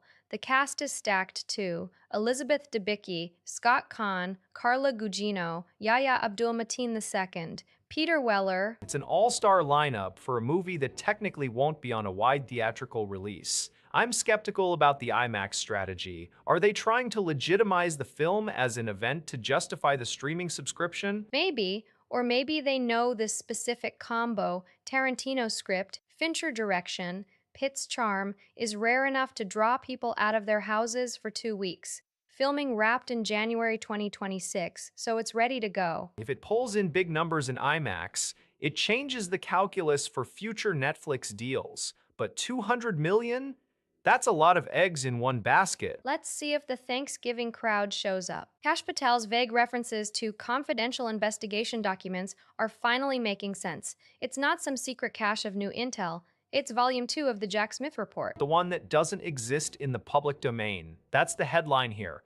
This is the first time in U.S. history that a special counsel's final report has been permanently sealed. We're talking about the Mar-a-Lago case, the classified documents probe. Exactly. Judge Aileen Cannon blocked its release back in February. She called the report illicit work product after she dismissed the underlying charges against Trump in July 2024. She ruled Smith's appointment was unlawful, so in her view, the report itself is tainted. Illicit. That's a strong word for a DOJ document, but the order is clear. Attorney General Pam Bondi and any successor are barred from releasing or sharing that volume outside the Justice Department. So when Patel stands up there and hints at hidden truths, he's pointing at a locked file cabinet. It's a masterclass in opacity. Volume 1, the one on election interference, came out days before Trump's second inauguration, but Volume 2, buried. The tweet notes this is per the indictment, so the legal basis for the seal is tied directly to the court's earlier dismissal. And it's not just Trump. Co-defendants Walt Nada and Carlos de Oliveira were part of that motion to block the release. So the administration's allies helped build the wall around this document. Now Patel gets to wave a ghost and let people imagine what's inside. Which is probably the point. If you don't show the evidence, you control the narrative. The public can't verify, can't fact check, they just have to trust or distrust the messenger. In a democracy, that feels like a bug, not a feature. But legally, it's settled. Cannon's order from February stands, the only special counsel report in history that the American people will never see. Unless the order is overturned. But right now, it's stone cold, so every time Patel mentions confidential documents, he's legally referring to a vacuum. A vacuum that sounds a lot like a scandal if you're listening closely enough. $5,000. That's the settlement Larry Bushart just secured after spending 37 days in jail for a Facebook post. 37 days for a meme. And not even one he created. He was just sharing a quote from Donald Trump saying, "We have to get over it," referring to that 2024 school shooting in Iowa. Right, and the context matters here. This was posted in a thread about a vigil for Charlie Kirk, who was killed at a speaking event in Utah last September.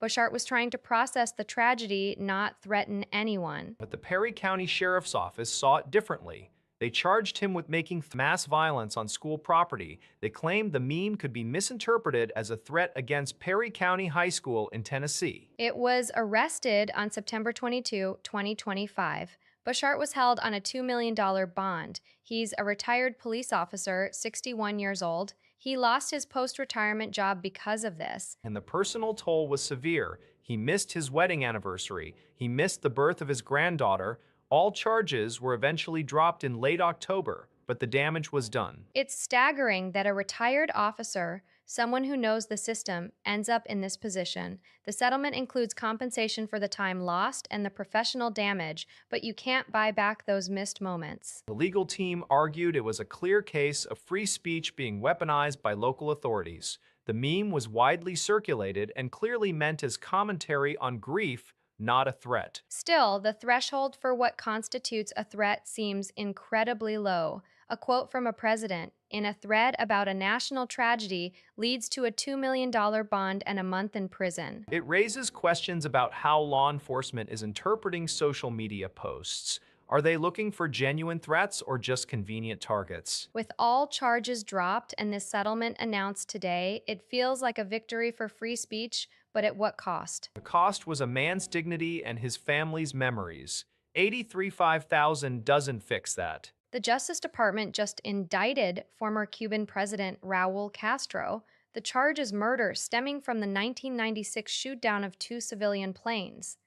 4 people died in that attack. This has been in the works for 30 years. The Southern District of Florida prosecutors finally got the grand jury to approve it. It's not just a symbolic move. They are charging him directly with ordering the strikes. It was February 24th, 1996. The planes were operated by Brothers to the Rescue, an exile group helping Cubans escape. They were unarmed, flying in international airspace. Cuban MiG fighters shot them down. 3 Americans and 1 Cuban lost their lives. Castro was defense minister then, not president. His brother Fidel held that title, but the indictment says he ordered the attack. Acting Attorney General Todd Blanche is expected to be in Miami today for a ceremony honoring the victims when this is officially announced. It feels like a culmination of decades of pressure. The Trump administration has been escalating tensions with Cuba lately, even threatening military action. This legal move fits that pattern. Florida politicians have been pushing for this probe for years. But let's be clear about what this actually does. Castro is in Cuba. He's not coming to Miami to stand trial. This is a political statement as much as a legal one. It keeps the pressure on, but it won't bring him to justice in a courtroom. True, but the indictment itself is a historical marker. It places the blame in the official record. For the families of men who died, that acknowledgement matters. It validates their long fight for accountability. I don't doubt the pain or the foreclosure, but an indictment against a head of state who will never step foot on U.S. soil is theater. It's a message to Havana and to the Cuban American community in Florida. It's about politics now. Maybe. But the facts in the indictment are stark. Unarmed planes, international airspace, 4 dead. The legal machinery finally turned, even if the outcome is limited. It's a rare moment where the U.S. government formally attributes direct responsibility for those deaths. They can extradite him or he steps down. It's a paper victory. The families get a document. The political narrative gets a boost. But the men who died in 1996 aren't coming back, and Castro isn't going to prison. It's a heavy price for a symbolic win. It was less than 24 hours ago that Trump announced that 2-week ceasefire with Iran. Now Erdogan is on the phone with him, calling the decision to extend the truce a positive development. That's right. The Turkish president is essentially saying the clock is ticking on this diplomatic window. He's warning explicitly against any sabotage of the process. Given Ankara's geographic position, they're probably the first to see if the Strait of Hormuz actually calms down or if tensions spike again. It's interesting that Erdogan is pushing so hard for a reasonable solution right now. He mentioned Pakistan by name. Islamabad mediated that 10-point proposal from Tehran, didn't they? The one with the U.S. non-aggression pledge and sanctions relief. Yes, exactly. And Erdogan is pledging Turkey's support for those diplomatic efforts alongside friendly nations. It feels like Ankara is positioning itself as the essential bridge here. They're coordinating with the US on Gaza too, which is a massive shift in tone. Trump invited Erdogan to join his board of peace for Gaza. Erdogan thanked him for that. It's a bit surreal, isn't it? A formal board for a conflict that's been grinding on for so long. Erdogan expressed hope for a permanent agreement, but history tells us permanent is a heavy word in this region. True, but the immediate priority seems to be keeping the Iran ceasefire from collapsing. Erdogan said the call was very productive and comprehensive. They covered Syria as well. The US and Turkey are trying to synchronize their moves there, at least on paper. On paper, everything is synchronized, but the ground reality in Syria and Gaza is messy. If the Iran deal holds for 2 weeks, maybe momentum builds. If it fractures, Erdogan's warning about sabotage becomes the headline. Which is why he's stressing bilateral ties in defense and trade alongside the diplomacy. He wants to make sure Washington knows Ankara is a partner in stability, not just another variable. Or maybe he's just trying to ensure he's not left holding the bag if the ceasefire blows up. James Murdoch just closed a massive deal today, buying roughly half of Vox Media for more than $300 million. $300 million. That's a steep entry price for what is essentially a portfolio of legacy brands and podcast rights. It's not just brands, though. Lupa Systems, his investment firm, is acquiring New York Magazine, the entire Vox Media podcast network,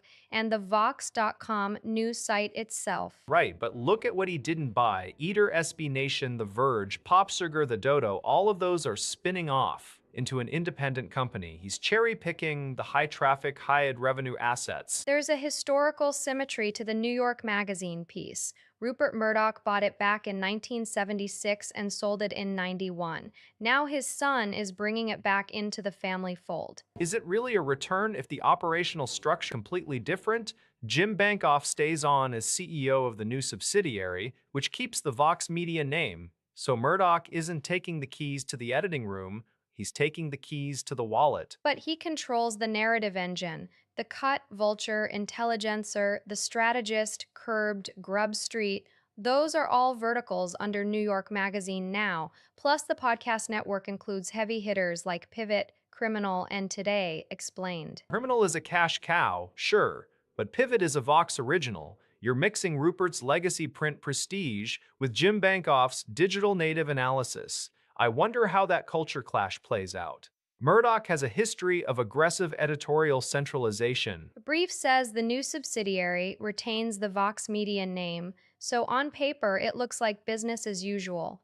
But $300 doesn't get spent just to preserve the status quo. No, it gets spent to consolidate influence. He's bought the place where people go to understand the news and the place where people go to decide where to eat dinner in Manhattan. It's a weird mix of hard news and lifestyle content. Exactly. And he left the tech coverage at The Verge out of the deal. Why buy the culture and the politics, but leave the tech beat independent? Maybe he doesn't trust his own tech judgment anymore. Or maybe he knows the real money is in the audio rights. You think the podcasts are the main prize here? Criminal alone brings in millions. Add in the New York Magazine digital bundle, and you've got a diversified ad inventory that doesn't rely on one single platform. It's a smart consolidation, even if it feels like a hostile takeover of the public square. It's just business. Murdoch doesn't do public square, he does market share. 300 million for market share. In this economy, that's a bargain. If you believe the valuation holds. We'll see in the next quarter's earnings. For now, the ink is dry. And the headlines are already shifting. It's going to be an interesting summer for media. Let's hope the journalists don't notice the change in ownership too quickly. They'll notice. Someone always does. Then again, the check clears before the op-ed runs. True enough. Anyway, There's new body cam footage out today showing Kimberly Scott breaking down during her DUI arrest. It's the first visual confirmation since the incident back in February, and TMZ is calling it exclusive. exclusive on a police dash cam? That's a low bar. But looking at the timeline, this arrest happened on February 16th. We're nearly 3 months out from the actual event.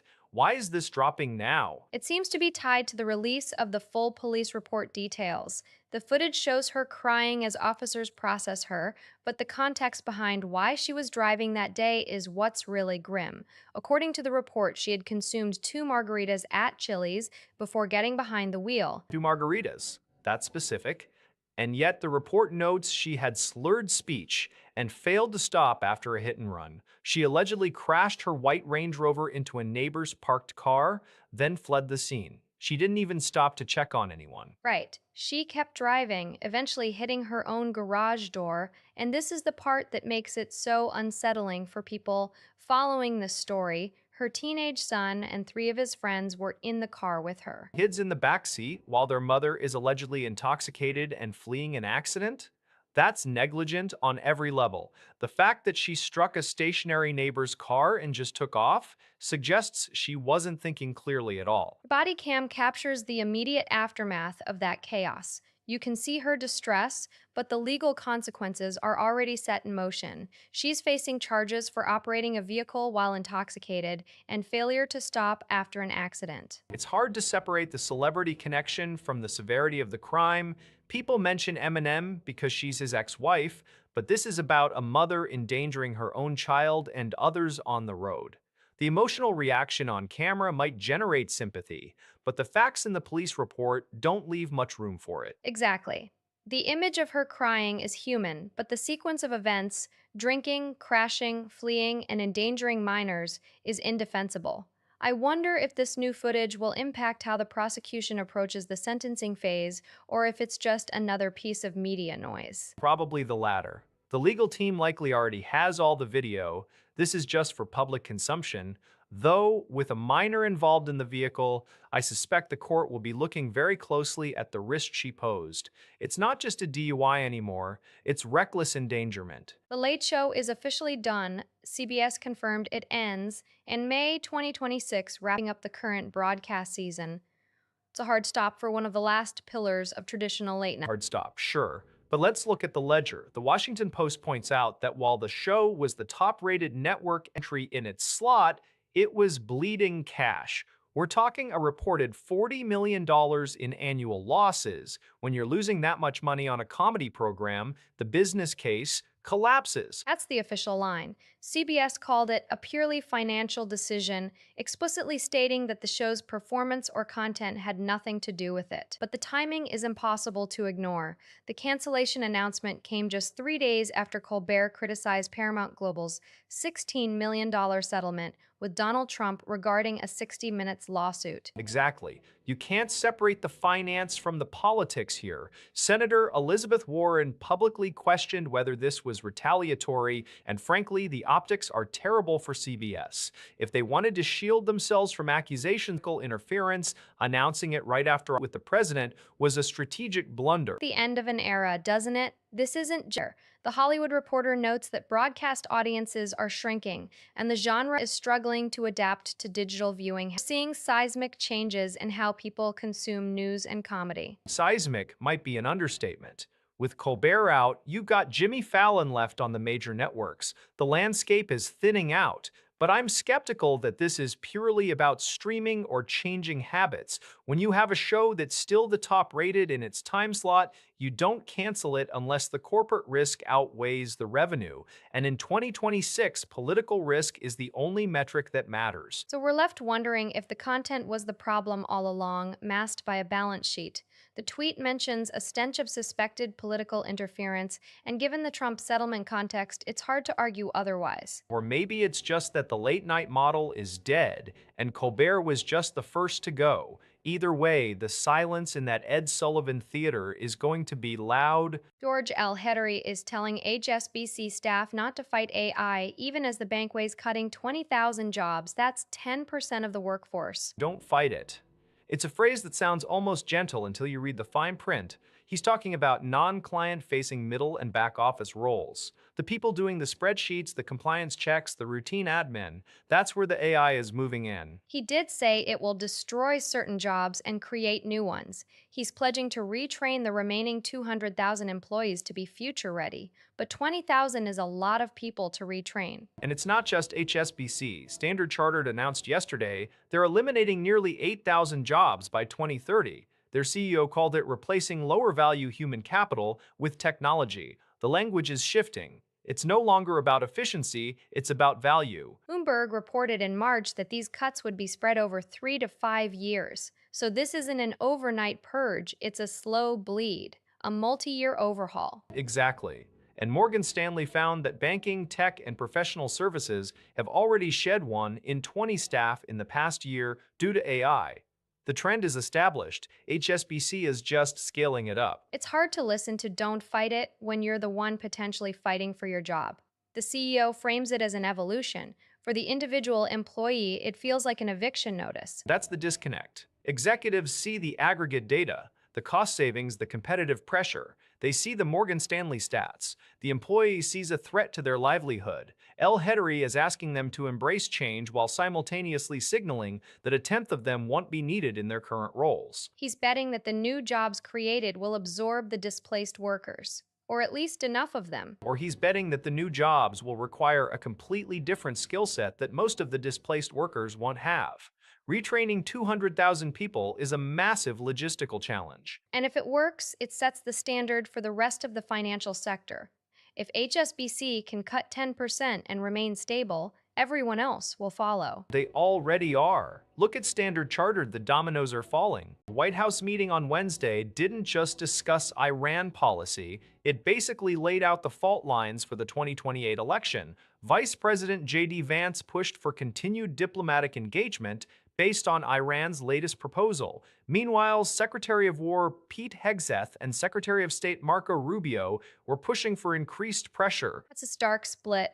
Vance has been vocal about his skepticism regarding a prolonged conflict. He actually reiterated on May 19 that this is not a forever war and claimed the U.S. has made progress in negotiations, even if he didn't offer a clear timeline for ending it. Right, but the context here is crucial. This isn't a hypothetical debate. We're operating under an uneasy ceasefire that was established in late February. That came after the epic Fury strikes, which Trump approved on February 27. So the ground reality is fragile. Vance arrived at the White House this week with his planned trip to Islamabad for peace talks put on hold. That signals hesitation, or perhaps a strategic pause. It does feel like a pause. The CNN reporting notes that Vance and Rubio have long preached caution on Iran, yet now they seem to be on board with a harder line, or at least Rubio and Hegseth are pushing that way.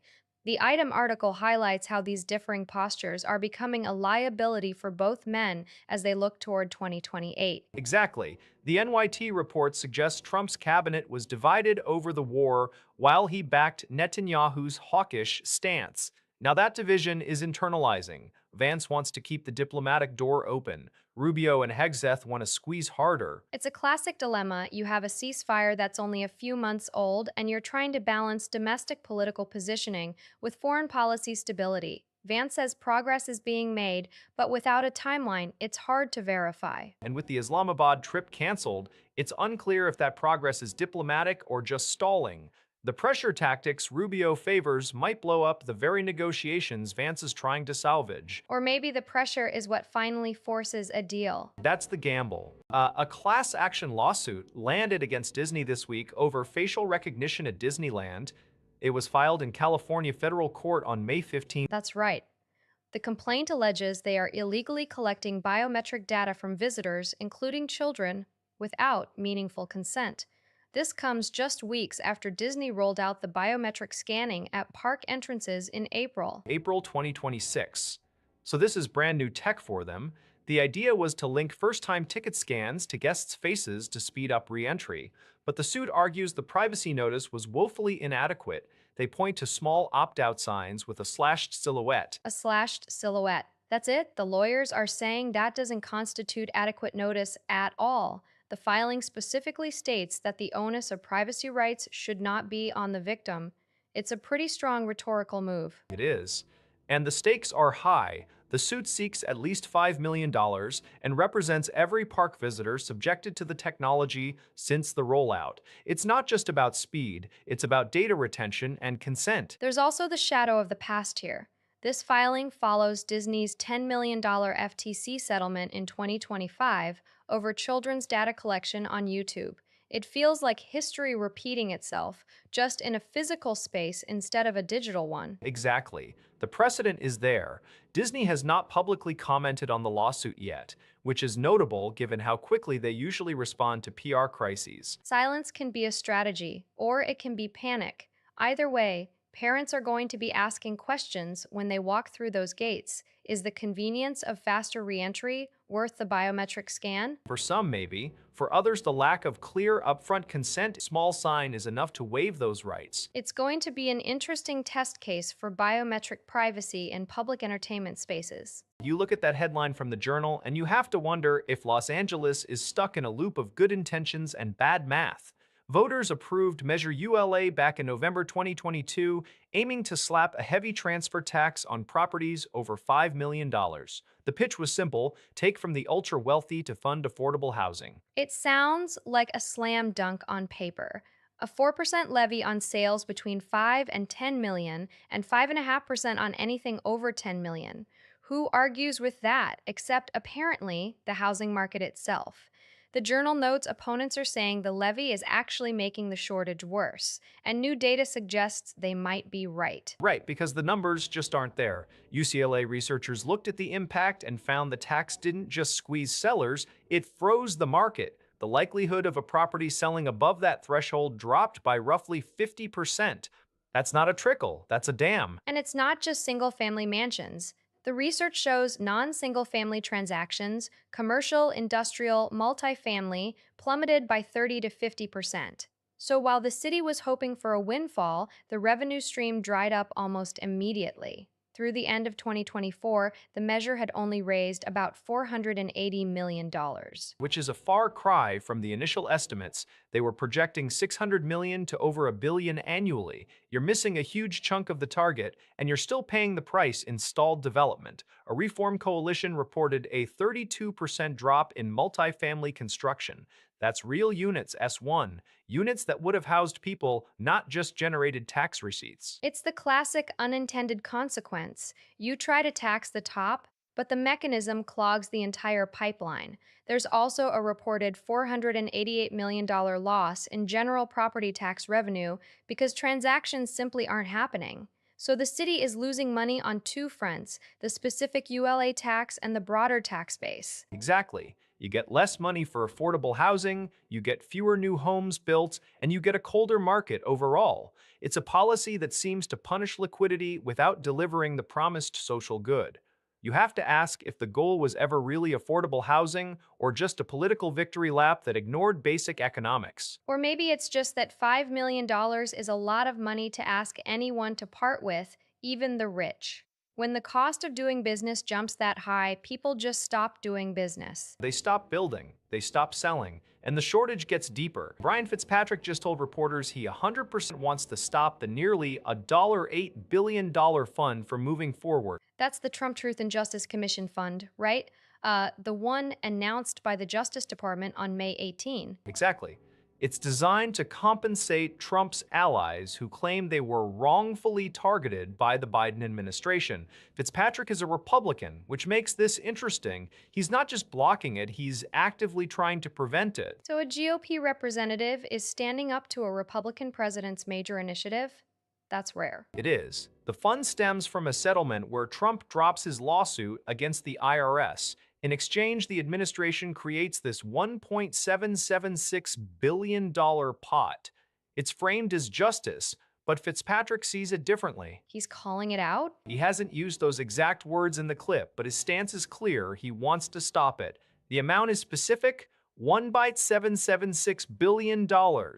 That's not a round number, it's symbolic. July 4th symbolism, Independence Day. Right, it's meant to feel like a restoration of American values, but Fitzpatrick isn't buying it. He's worried about the precedent. Is he alone? House Democrats are already targeting it. They're calling it a slush fund. But Fitzpatrick is a Republican. That's the key. If he's blocking it, it's not just partisan politics, it's a split within his own party. So, what's the mechanism? How does he stop a $1.8 billion fund created by executive order and DOJ settlement? He can't stop it alone. He needs votes. He needs other Republicans to join him. It's a test of loyalty versus principle. Or maybe it's about optics. Compensating allies looks bad, even if you're a Republican. Maybe, but Fitzpatrick is saying he wants to prevent it. That's a strong statement. It's not just criticism, it's action. So the question is, who else is with him? That's the story to watch. If more Republicans join Fitzpatrick, this fund could stall. If not, it moves forward. And if it moves forward, what does that mean for the rest of the administration's agenda? It sets a tone. It says the government can compensate its friends. That's a big shift. Or just a settlement? Depends on who you ask. Fitzpatrick is asking for a stop. The tweet frames it as a great novelty for the lion using that French flag emoji, which is a bit odd since Betfair is British, but the branding is clear. They're leaning into the responsible gaming angle. Now they face Sport, a tough opponent. The pressure is on to convert this short-term cash injection into a deeper run in the tournament. If they get knocked out, the value of these spot deals drops to zero. And if they advance, it proves the model works. They're essentially renting prestige for high-visibility games. It's a stopgap, but it keeps the lights on while they negotiate with the 3 betting companies currently circling for a permanent master deal. It's a survival strategy. You don't get a $60 million contract back overnight. You patch the holes with whoever has liquidity and wants exposure during a playoff run. So the question is whether this short-term fix can stabilize them enough to attract a long-term partner, or if they're stuck in this cycle of match-by-match fundraising. The market will tell. Sport is waiting, and the first leg is coming up fast. There's a photo making the round of Mexico City's Benito Juarez International Airport, and it looks like absolute chaos. Scaffolding, dust, cranes everywhere. Workers are literally scrambling to finish a massive renovation project. Scrambling is an understatement. They've got 21 days until the 2026 FIFA World Cup kicks off on June 11. That's not a margin for error. That's a disaster waiting to happen if they miss the mark. Right, and the scale of it is what's staggering. We're talking about a $500 million overhaul. It started back in May of last year, so this isn't a last-minute panic buy, but the timeline has clearly gotten away from them. It feels like they're betting on sheer manpower to brute force the completion. The reports say they hit 62% progress recently, with a target date of May 15. That was 5 days ago. If they haven't cleared the site by now, the pressure is immense. And it's not just about looking good for the cameras. This is the main gateway for thousands of international fans. If the terminals are still under construction or operating at reduced capacity, the arrival experience is going to be a nightmare. Imagine trying to navigate a crowded terminal while dodging construction zones. Exactly. And there's been talk about budget constraints slowing things down. Some reports suggest they might miss the deadline entirely. If that's the case, what's the fallback? You can't just pause the World Cup because the airport isn't ready. That's the million-dollar question. The government has been defensive, insisting the core operations are functional, but the cosmetic and logistical finish is lagging. It's a high stakes race against the calendar, and frankly, the clock is ticking louder every hour. I wonder if they'll blame the contractors or the bureaucracy if it's not done. Either way, the first flight carrying World Cup fans is going to land right in the middle of this mess. Unless they pull off a miracle in the next 3 weeks. So, TMZ is running with the line that Nicki Minaj's bond with President Trump is the real deal, with an insider insisting she's never asked for anything in return. It feels like a direct response to all the speculation swirling since January, doesn't it? Back on the 28th, she stood right next to him at that Treasury Department summit in DC, literally calling herself his no one fan. Exactly. And the optics were undeniable. She was promoting these new Trump accounts, those tax advantaged retirement funds for kids, but the internet immediately jumped to conclusions. People started saying she was playing a long game for a pardon for her brother, Jelani Mirage. Right, Jelani is currently serving time for assault. The assumption was that this high profile alliance was a transactional move to secure executive clemency, or maybe even help with her own citizenship status.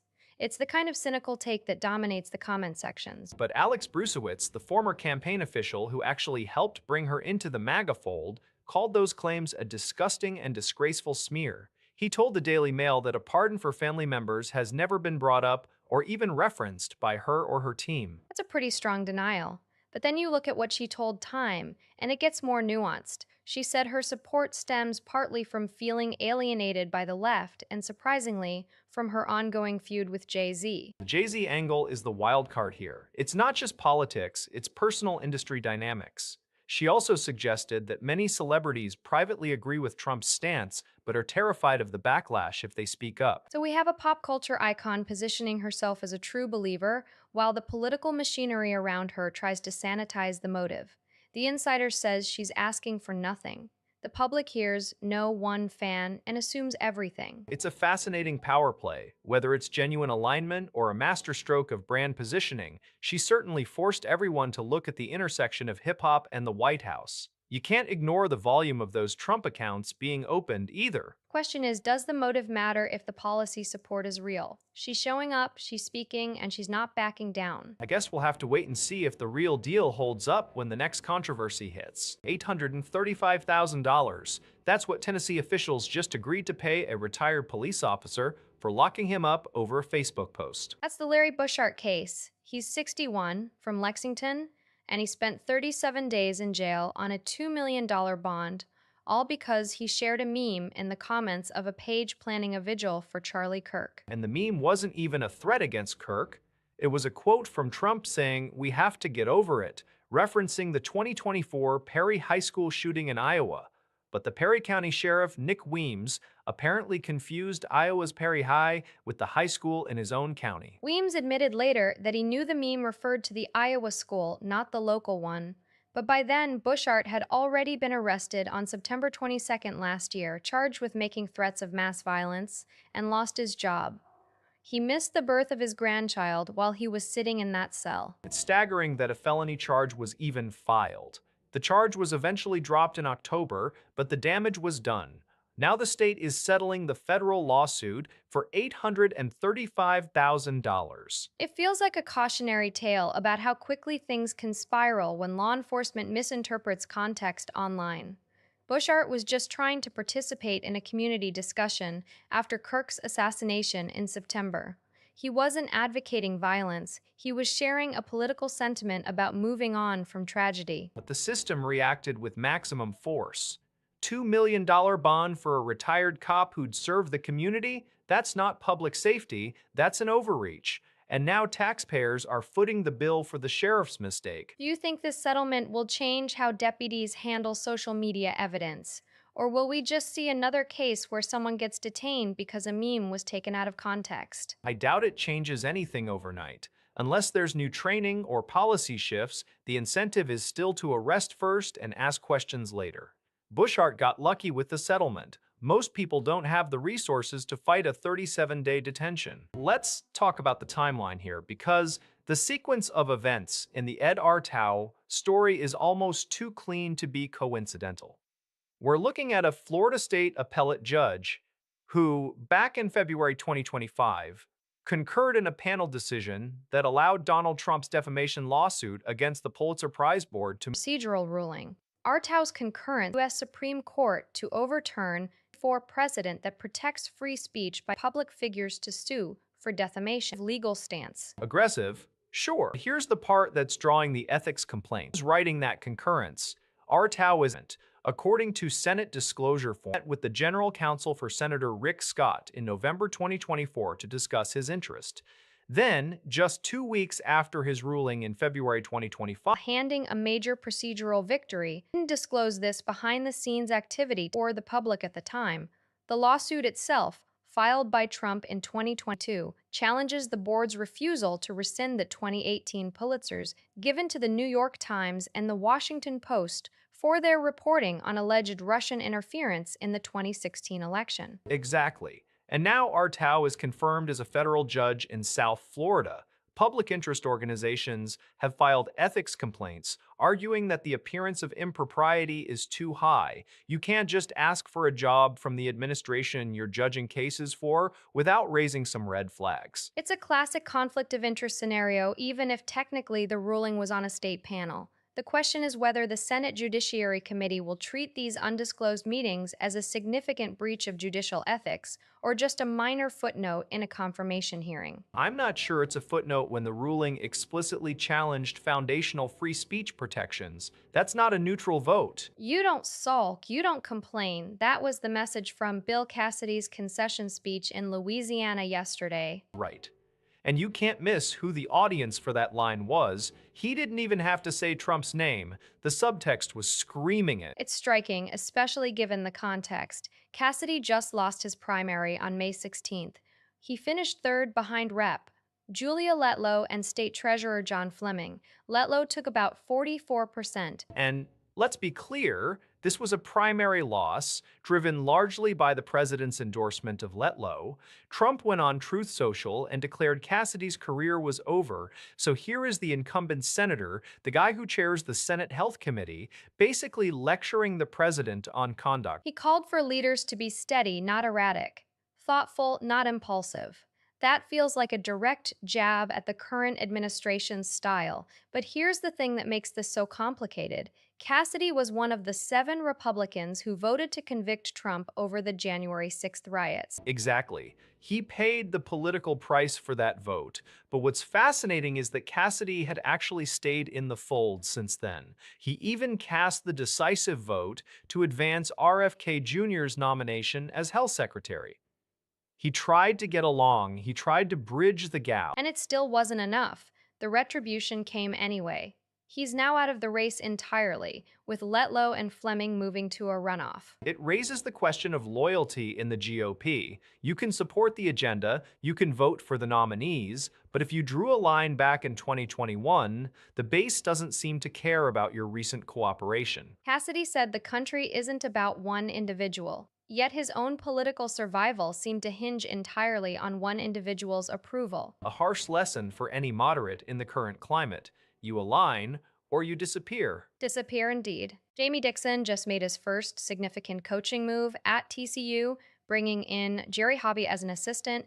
It's an interesting hire because Hobby isn't exactly a stranger to the region. He spent 7 years at Washington under Mike Hopkins, but before that he was at SMU from 2010 to 2017. Right, and that SMU stint is the key detail here. This isn't some unproven young gun. Hobby helped coach the Mustangs to a program record 30-win season back in 2017. He knows how to win in this part of the country. The question is whether that experience translates to the Big 12 environment Dixon is building. It definitely adds depth to the staff. TCU finished 23-12 last season, which was solid, but they fell short in the second round of the NCAA tournament against Duke.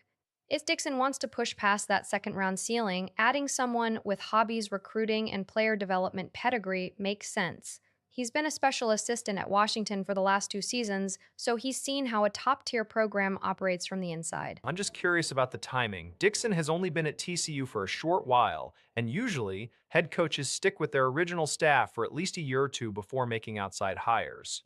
Bringing in a veteran like Hobby this quickly signals that Dixon wants to hit the ground running. He's not looking to experiment, he's looking for immediate impact. That's fair, and considering Hobby also spent time at Houston, helping them reach the NCAA tournament for the first time in nearly 2 decades, he has a track record of elevating programs. He's not just filling a seat. This feels like a strategic move to stabilize the recruiting pipeline while Dixon establishes his system. True, but can you really replicate that SMU success in a conference as brutal as the Big 12? The competition is different. Still, you can't argue with the resume. 9 seasons at Washington, 2 NCAA tournament appearances at SMU, and now a fresh start in Fort Worth. It's a bold move for a relatively new head coach. Bold, yes, but maybe necessary. If the goal is to make TCU a consistent contender, you need coaches who have been in the fire. Hobby fits that bill. The real test will be how quickly he integrates with the rest of the staff and starts producing results on the court. We'll see. For now, it's just another name change on a staff that's still finding its footing. But you can't ignore the experience he brings. Thales just inked a deal with Google for a homegrown German cloud provider. That's the headline from Reuters this morning. It's a strategic partnership to launch a sovereign cloud solution right here in Germany. The big detail is that it runs on dedicated infrastructure owned and operated by a new German entity fully controlled by Thales. Fully controlled. So, no US oversight? Exactly. It's staffed by local personnel specifically to prevent extraterritorial access to data. It's designed to meet German regulatory frameworks C5 and C3A. That's the whole point, isn't it? Sovereignty. But it's interesting that Google is the partner here. Usually, when you hear sovereign cloud, you think of local telcos or government contractors. It builds on Thales' French subsidiary S3NS, which achieved SecNum Cloud 3.2 qualification in late 2025. They're clearly trying to replicate that model in Germany. It's currently in preview. Preview, so it's not live yet. No, they're aiming for general availability by the end of 2026. That's just 5 months away. That's tight. But look at the structure. Thales owns the entity. Google provides the cloud tech stack. It's a hybrid. Thales keeps the keys, Google keeps the engine running. Right, and it's not just a technical fix, it's a regulatory one. German companies have been struggling to find cloud options that satisfy both performance needs and strict data residency laws. I wonder if this is a template for other EU countries. France has S3NS. Now Germany has this Thales-Google joint venture. Is Brussels going to demand this kind of setup for everyone? Possibly. If C5 and C3A compliance becomes the gold standard across the EU, other vendors might need to adopt similar ownership models. Or they'll all start looking for US tech partners who are willing to cede control. It's a delicate balance. Google gets the revenue, Thales gets the trust. And the German government gets its data back. For now, anyway. It's just in preview, so we'll have to wait and see if it holds up to scrutiny when it goes live later this year. Definitely. Until then, it's just a promise on paper. Let's see if the infrastructure actually delivers on that sovereignty claim when the data starts moving. Wall Street Journal is reporting today that natural food colors are linked to an increased risk of type 2 diabetes and cancer. That headline stops you cold. We've spent the last decade shunning artificial dyes, only to find out the clean label alternatives might be just as problematic. It comes from the French Nutrinet Santé cohort study, which tracked over 100,000 adults for up to 8 years. The researchers found that exposure to specific natural color additives was associated with a more than 40% higher risk of type 2 diabetes. 40%? That's a massive jump. And it's not just diabetes, they're seeing elevated risks for overall cancer, specifically breast and colorectal cancers. Exactly, and this isn't about some obscure, unrecognizable chemical code. We're talking about carotenoid additives like E160 and curcumin, which is E100.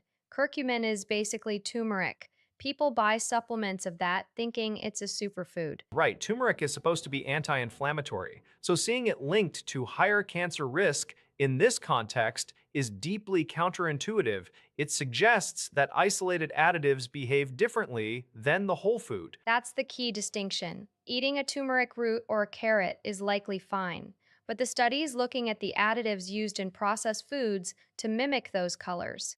The industry has pivoted hard toward these natural dyes because consumers demanded them. And now the data is catching up to the marketing. It feels like a classic case of natural equals safe being disproven again. We swapped one set of risks for another, assuming the label said natural. The sheer volume of adults involved, 102,485, is what gives this weight. It's not a small anecdotal sample, it's a long term look at dietary patterns. It makes you wonder what's actually in that granola bar or that natural yogurt drink. If curcumin and carotenoids in additive form are showing these correlations, we might need to rethink what we consider a healthy swap. Or at least read the ingredient list with a lot more skepticism. 22 years old. That's Jassim Al-Hatam, and he just walked off the podium in Abu Dhabi. Right, during the Abu Dhabi Grand Slam Jiu Jitsu World Tour, it was a medal ceremony for the men's blue belt under 77 kg division. Al Hatam won gold. Yoav Manor, the Israeli bronze medalist, was standing right there. And Al-Hatam refused to shake his hand. But it wasn't just a shy gesture. Reports say he actually told Manor, "You Israelis kill children." Then he declined the winner's photo and left entirely. It sounds incredibly hostile for a sports event. The Israeli delegation confirmed the exchange. They said Al Hatem added that he would not have faced Manor in the final if he'd known who he was competing against. So he's saying the politics of the region override the sport. Later, in a video, Al-Hatam doubled down. He said, "We do not respect them at all." He argued that sports cannot be separated from politics. That is a huge statement, especially when you consider the host, the United Arab Emirates. They've been working hard to normalize relations with Israel. Having this kind of public incident at a major international tournament in their capital is a massive embarrassment for them. Exactly. The Emirati organizers reportedly apologized to the Israeli delegation for the incident, but an apology doesn't undo the video or the statements. It raises the question of how much control these tournaments actually have over the political messaging of the athletes. Al Hatem is a champion, yes, but he also just made a very clear political declaration on a global stage. And the world saw it. You can't unsee a video like that. It's not just about jujitsu anymore. It's about who gets to speak and where. The line between the mat and the geopolitical reality seems to have completely vanished here. I wonder if other competitors are feeling unsafe or if this will just become another headline that fades. Given the intensity of the remarks, I doubt it fades quickly. This isn't a minor dispute. It's a direct confrontation, and it happened in Abu Dhabi. The optics are terrible for the organizers. Shams just confirmed it. De'Aaron Fox is out for Game 2. That's 2 straight games missed now against the Thunder, and this isn't a minor tweak. It's a right high ankle sprain, and it looks like the Spurs are going to have to survive without their primary ball handler for the foreseeable future. I know, and the timing here is brutal. He went down in Game 4 of the second round against Minnesota. Remember, Ayodo Sumu dove into his legs on a loose ball. It's one of those injuries that just doesn't heal overnight. Coach Mitch Johnson said yesterday that the injury is not going away for as long as we're playing. So tonight is basically a given. Exactly. And you look at the stats before he went down, averaging 18.8 points and 5.8 assists in the playoffs, and you see the whole. You can't just plug in a bench player and expect that same playmaking level. The Thunder are going to sense blood, especially since Fox was a late scratch for Game 1 as well. But here's the thing. The Spurs actually won Game 1.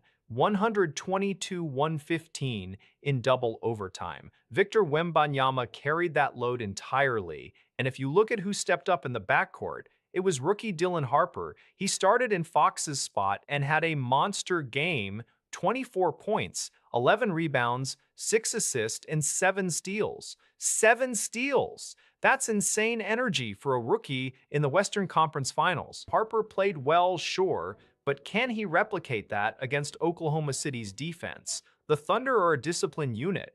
Harper's stats were impressive, but Fox brings a different level of veteran savvy and pick and roll gravity. I'm worried that Wembanyama is going to get even more isolated now. If OKC collapses on him, who does he throw it to? That's the million-dollar question. Johnson mentioned that Fox's own input determines his availability, but with a high ankle sprain, you're talking about weight-bearing issues. He can't drive, he can't defend the perimeter at full speed. So unless there's a miracle recovery before tip-off at Paycom Center tonight, the Spurs are flying by the seat of their pants again. It's a huge test for San Antonio's depth. If Harper can't sustain that production, the series shifts immediately. 15 stories up.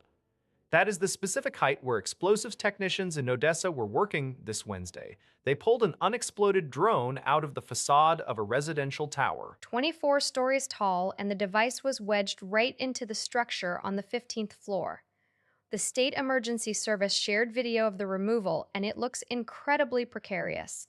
You have a live ordnance hanging off a glass curtain wall, while families are presumably still living in the floors above and below. It's a lingering threat from what appears to be a recent wave of strikes. This isn't an isolated incident. We're seeing a pattern of high-rise targeting in Odessa.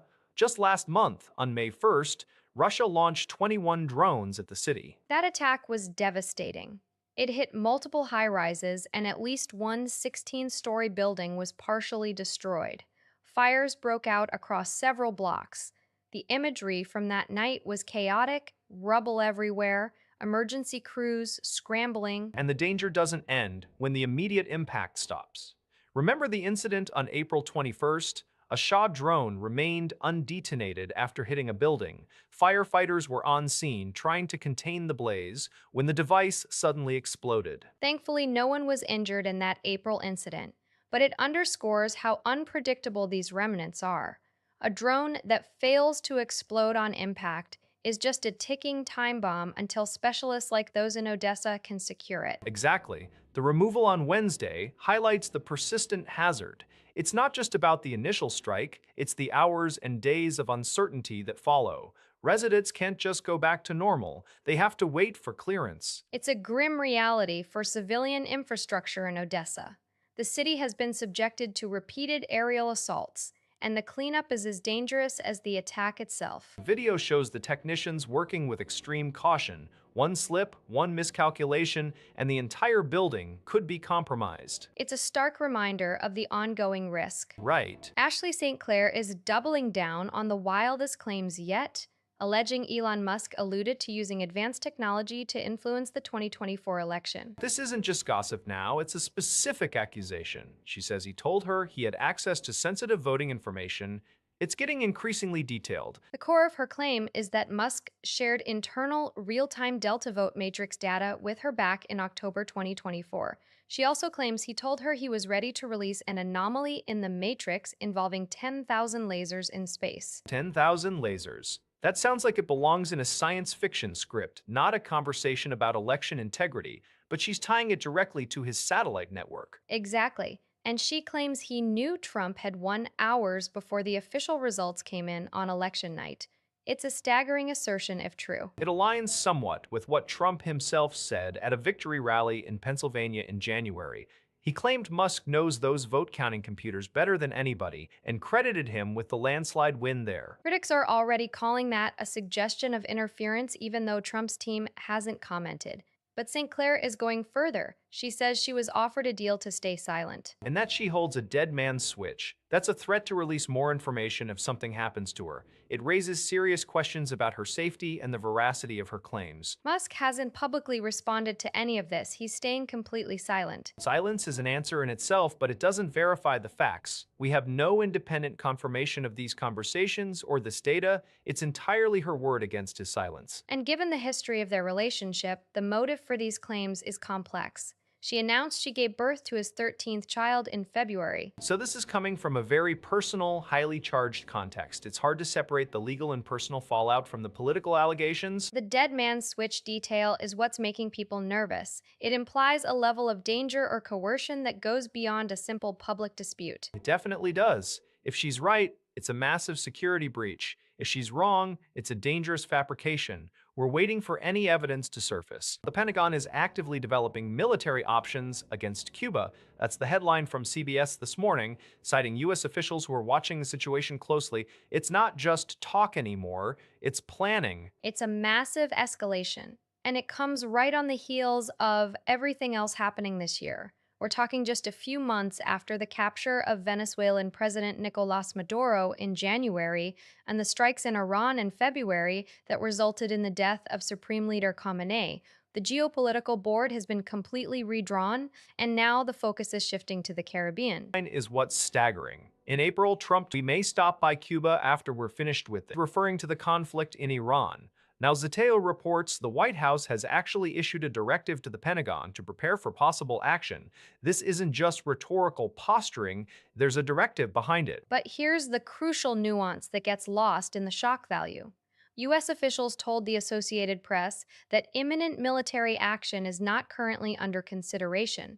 It's contingency planning, not an order to strike tomorrow. They're exploring how Cuba might respond, which is standard procedure when threats get this loud, but it doesn't mean missiles are loaded. Standard procedure? Maybe, but it's also a negotiating tactic. NBC Miami reports that preliminary talks are ongoing regarding a humanitarian aid package. We're talking about Starlink access and infrastructure support. The U.S. is trying to offer a lifeline while simultaneously showing the muscle. And those talks aren't going well. Sources say they're not optimistic. So you have this dual track. One side is quietly building war games, the other is trying to broker aid deals that are stalling. It creates this terrifying uncertainty for everyone on the ground. Exactly. You have the intelligence community assessing potential responses to military action, which implies they are seriously modeling worst-case scenarios. If the aid talks collapse, does the military option move from the drawing board to the desk? That's the question nobody wants to answer. We're in a space where diplomacy and deterrence are happening simultaneously, and the friction between them is generating all this heat. It's a delicate, dangerous balance. Grays Bay. That's the name on the new infrastructure push from Ottawa, a deepwater port right on the Northwest Passage, paired with a 230-kilometer all-season road. It's not just a road, though. It's part of this wider Arctic economic and security corridor. Right, the 40-kilometer stretch linking Yellowknife to the Nunavut border. Prime Minister Carney announced the full scope back in March, calling it a plan to defend, build, and transform the North. But this specific Grays Bay piece has been kicking around for over a decade now. Over a decade. The environmental assessment was refiled in 2004. So it's not exactly a fresh idea, but now it's got the Major Projects Office stamp of approval for fast-tracking. The cost estimate is sitting at $1.2 billion. And it's not just a government dream. The proposal actually comes from the Inuit-owned West Kitikmeot Resources Corporation. They're pushing for the port, the road, and even an airstrip with dual civilian-military potential. Dual-use infrastructure. That's the sovereignty angle. Carney framed it as unlocking mineral resources, sure, but you can't ignore the strategic positioning. A deepwater port in the Arctic is rare. Most of these communities are fly-in or ice road only for parts of the year. Exactly. An all-season road changes the logistics completely. No more waiting for the ice to freeze or melt. But construction isn't starting tomorrow. The target is 2029 to break ground, with a 5-year build window. So we're looking at a completion date around 2034. That's a long lead time for a fast-tracked project. But if the Major Projects Office is clearing the regulatory hurdles now, maybe the timeline holds. It's a massive bet on the North. $1.2 billion for a port that could handle significant cargo, plus the road network. It's less about immediate economic return and more about long-term presence. Presence and access. If the mineral deposits are what they say they are, that airstrip and port become critical. But $1.2 billion is a lot of money for a project that's been in the works since before the last election cycle. The Globe noted it's one of Carney's 4 major northern projects. It's a big swing. Whether it's a home run or a strike depends on how smoothly that 5-year construction goes in such a harsh environment. In the Arctic, smooth is a relative term. Weather alone could delay things by years, but the intent is clear. They're not just talking about the North anymore, they're building into it. A 66-foot helium blimp just drifted across the border into Mexico. That's the latest headline from Laredo, Texas. Happened during a storm earlier this week, right? The CNN report says wind gusts hit 44 miles per hour. Exactly. The cable tangled with other lines, the tether snapped, and the military-owned aerostat floated away. CBP contractors lost control immediately. Mexican military forces found it in a remote area southwest of Laredo. Now US and Mexican troops are coordinating the recovery. It feels oddly familiar, doesn't it? Oh, absolutely. You're thinking of the Argos incident from last March. Right. March 3rd, 2025. That one was much bigger, 200 feet tall. It broke loose on South Padre Island during a severe wind event and drifted nearly 600 miles before crashing into power lines near Quinlan. It damaged two recreational vehicles and sparked a full CBP investigation. This new one is smaller, but the mechanics are identical: high winds, tether failure, loss of surveillance capability. It raises the question of whether these tethers are just too fragile for the Gulf Coast weather patterns. We've had two major failures in less than a year. The first one was a spectacle. This one is quieter, but the implication is the same. We're spending millions on border surveillance tech that can be disabled by a standard spring storm. And now we have an international incident on our hands with the wreckage sitting in Mexican territory. Coordination is happening, sure, but I'm wondering how long it takes to actually retrieve it. These things are huge, remote, and now potentially compromised. The article mentions this is a medium aerostat, not the biggest, but certainly not insignificant. It's a 66-foot balloon filled with expensive helium and sensitive cameras. It's not exactly a lost kite. True. I guess the real story is whether CBP is going to change how they secure these assets or just wait for the next gust of wind. Given the track record, I'd say they're waiting. It was 5 days ago at the United Supermarkets Arena in Lubbock when Texas Tech President Lawrence Chevanek did something that probably isn't in the official commencement playbook. He handed a rawhide bone tied with a red ribbon to a German shepherd. Exactly. Sadie, the service dog for graduate Makala Muse, got her own dog diploma right after Muse shook Chevanek's hand and received her bachelor's degree. The crowd went wild for it. I mean, look, it's cute. I'll give you that. But I'm trying to separate the viral moment from the actual significance here. We've seen this before. Seton Hall did it, other schools have done it. Is this a policy shift or just a nice gesture for one specific student? The brief doesn't frame it as a new university-wide policy, but Chevanek's statement was pretty pointed. He praised Muse's resilience and noted that behind every graduate is a story of challenges overcome.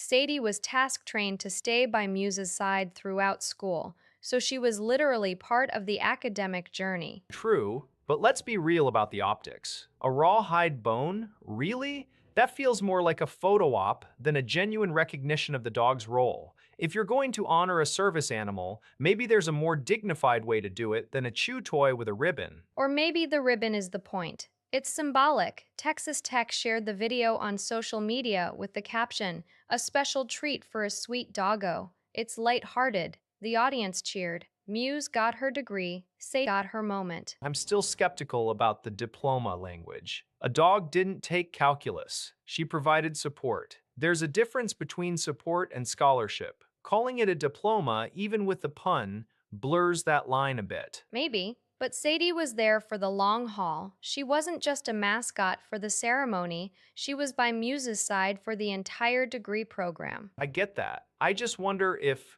the university is leaning too hard into the cuteness factor. Perhaps. But the video is already circulating. Oh, it's everywhere. 10 to 20 cents, that's the new toll for a single bag of Lay's or Doritos starting in late June. PepsiCo confirmed the hike yesterday, and frankly, it feels like a punchline given everything they were saying just a few weeks ago. It is a sharp pivot. Remember, back in February, right before the Super Bowl, they slashed prices on those larger family-sized bags by up to 15%. The whole strategy was designed to win back shoppers who had gotten tired of paying premium prices for snacks. And it worked. Revenue grew nearly 9% in the latest quarter because of it. Exactly. So they tout the success of those cuts, they celebrate the revenue bump, and then they turn around and raise prices on the small bags. It feels contradictory. Although a spokesperson did try to soften the blow by saying they've held the line on single-serve bags for nearly 15 years. They claim most bags will still stay under $3. That's the argument, sure. But you have to look at the timeline. The big bag cuts were part of a turnaround plan tied to activist investor Elliott Management. That pressure was specifically about affordability and volume. Now, with the small bags going up, it looks like they're trying to recoup margins on the impulse buys while keeping the family packs competitive. It's a very specific, segmented pricing strategy. It's a gamble. Are still incredibly cost conscious. Buying a bag for my lunch, that extra 20 cents, not even an emergency situation. The sources explicitly say this isn't related to disruptions from the Iran conflict. It's just longer running cost pressures. So they're passing those costs onto the most price-sensitive buyers, the ones grabbing a single bag on the go. Which might be the opposite of who you want to alienate if you're trying to build loyalty. The Super Bowl cuts brought people back into the aisle. Now, if the daily convenience item gets more expensive, does that erode the goodwill they just built? It seems like they're optimizing for the short-term margin on the small stuff, but risking the long-term habit on the big stuff. Or maybe they just realized they cut the big bags too deep. 9% growth is nice, but if the margins on those family packs are razor thin, they need to bleed somewhere else. Just don't expect them to call it a mistake. They'll call it market adjustment. Right, market adjustment. Harvard's faculty just voted to cap A grades. It's a hard limit. Only 20% of students plus 4 can get an A in any given course. And that's the headline, sure, but look at the loopholes. There's no cap on A minuses, so you're just going to have a sea of A minuses instead of straight A's? Exactly. The proposal also includes an internal percentile ranking for honors and lets professors opt out entirely if they switch to a satisfactory, plus, satisfactory, or unsatisfactory system. It's a 3-year trial starting in fall 2027. It's going to be chaotic. You're telling me a professor can just opt out? That feels like a panic button. It was part of the 3 provisions they voted on. The faculty approved them all yesterday.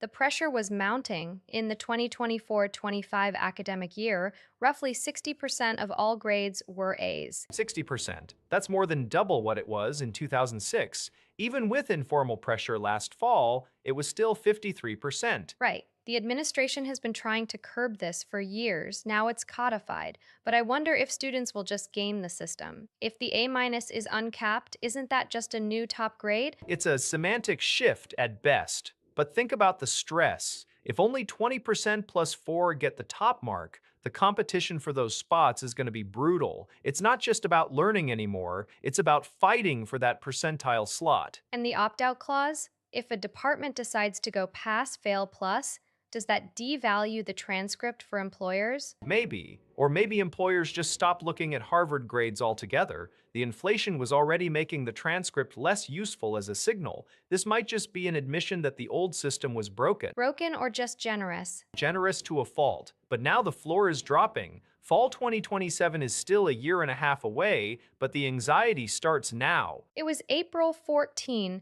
when Ambassador Sergio Gore officially kicked off this whole thing, but the images are really just starting to circulate now. In New Delhi, you look back at an auto rickshaw, and instead of a local ad, you see a giant portrait of President Trump. With the slogan Happy Birthday America slapped right next to it, it's the Freedom 250 campaign. 100 rickshaws in Delhi alone, part of a national tour the U.S. Embassy is running through the end of 2026. It's such a specific choice. They're marking the 250th anniversary of American independence, sure, but putting the current president's face on public transit in a foreign capital feels like a deliberate statement. It is a statement, and it's not just about the birthday. This is happening while Washington is trying to stabilize ties with India after those tariff tensions earlier in the year. Secretary of State Marco Rubio was actually visiting New Delhi that same weekend. So the timing is political, not just celebratory. You've got the tariff disputes, the diplomatic reset, and then you launch a public outreach effort that puts Trump's face literally in the traffic. On 3 wheels. That's the angle. The embassy calls it a national tour. So these aren't staying in Delhi, they're rolling out to other Indian cities. It's soft power, but it's aggressive soft power. I wonder if it's working. In a place as chaotic as New Delhi traffic, does anyone actually read the back of the rickshaw in front of them, or is it just another visual noise? You don't need everyone to read it. You just need the photos to end up on ABC News and in the local Indian press, which they have. The story is traveling faster than the rickshaws are. That's the point, I suppose. It's designed to be seen, even if you're honking at the guy driving it. Exactly. It's marketing with a geopolitical bent, and we're only a month into the tour. Seeing how the other cities react will be interesting.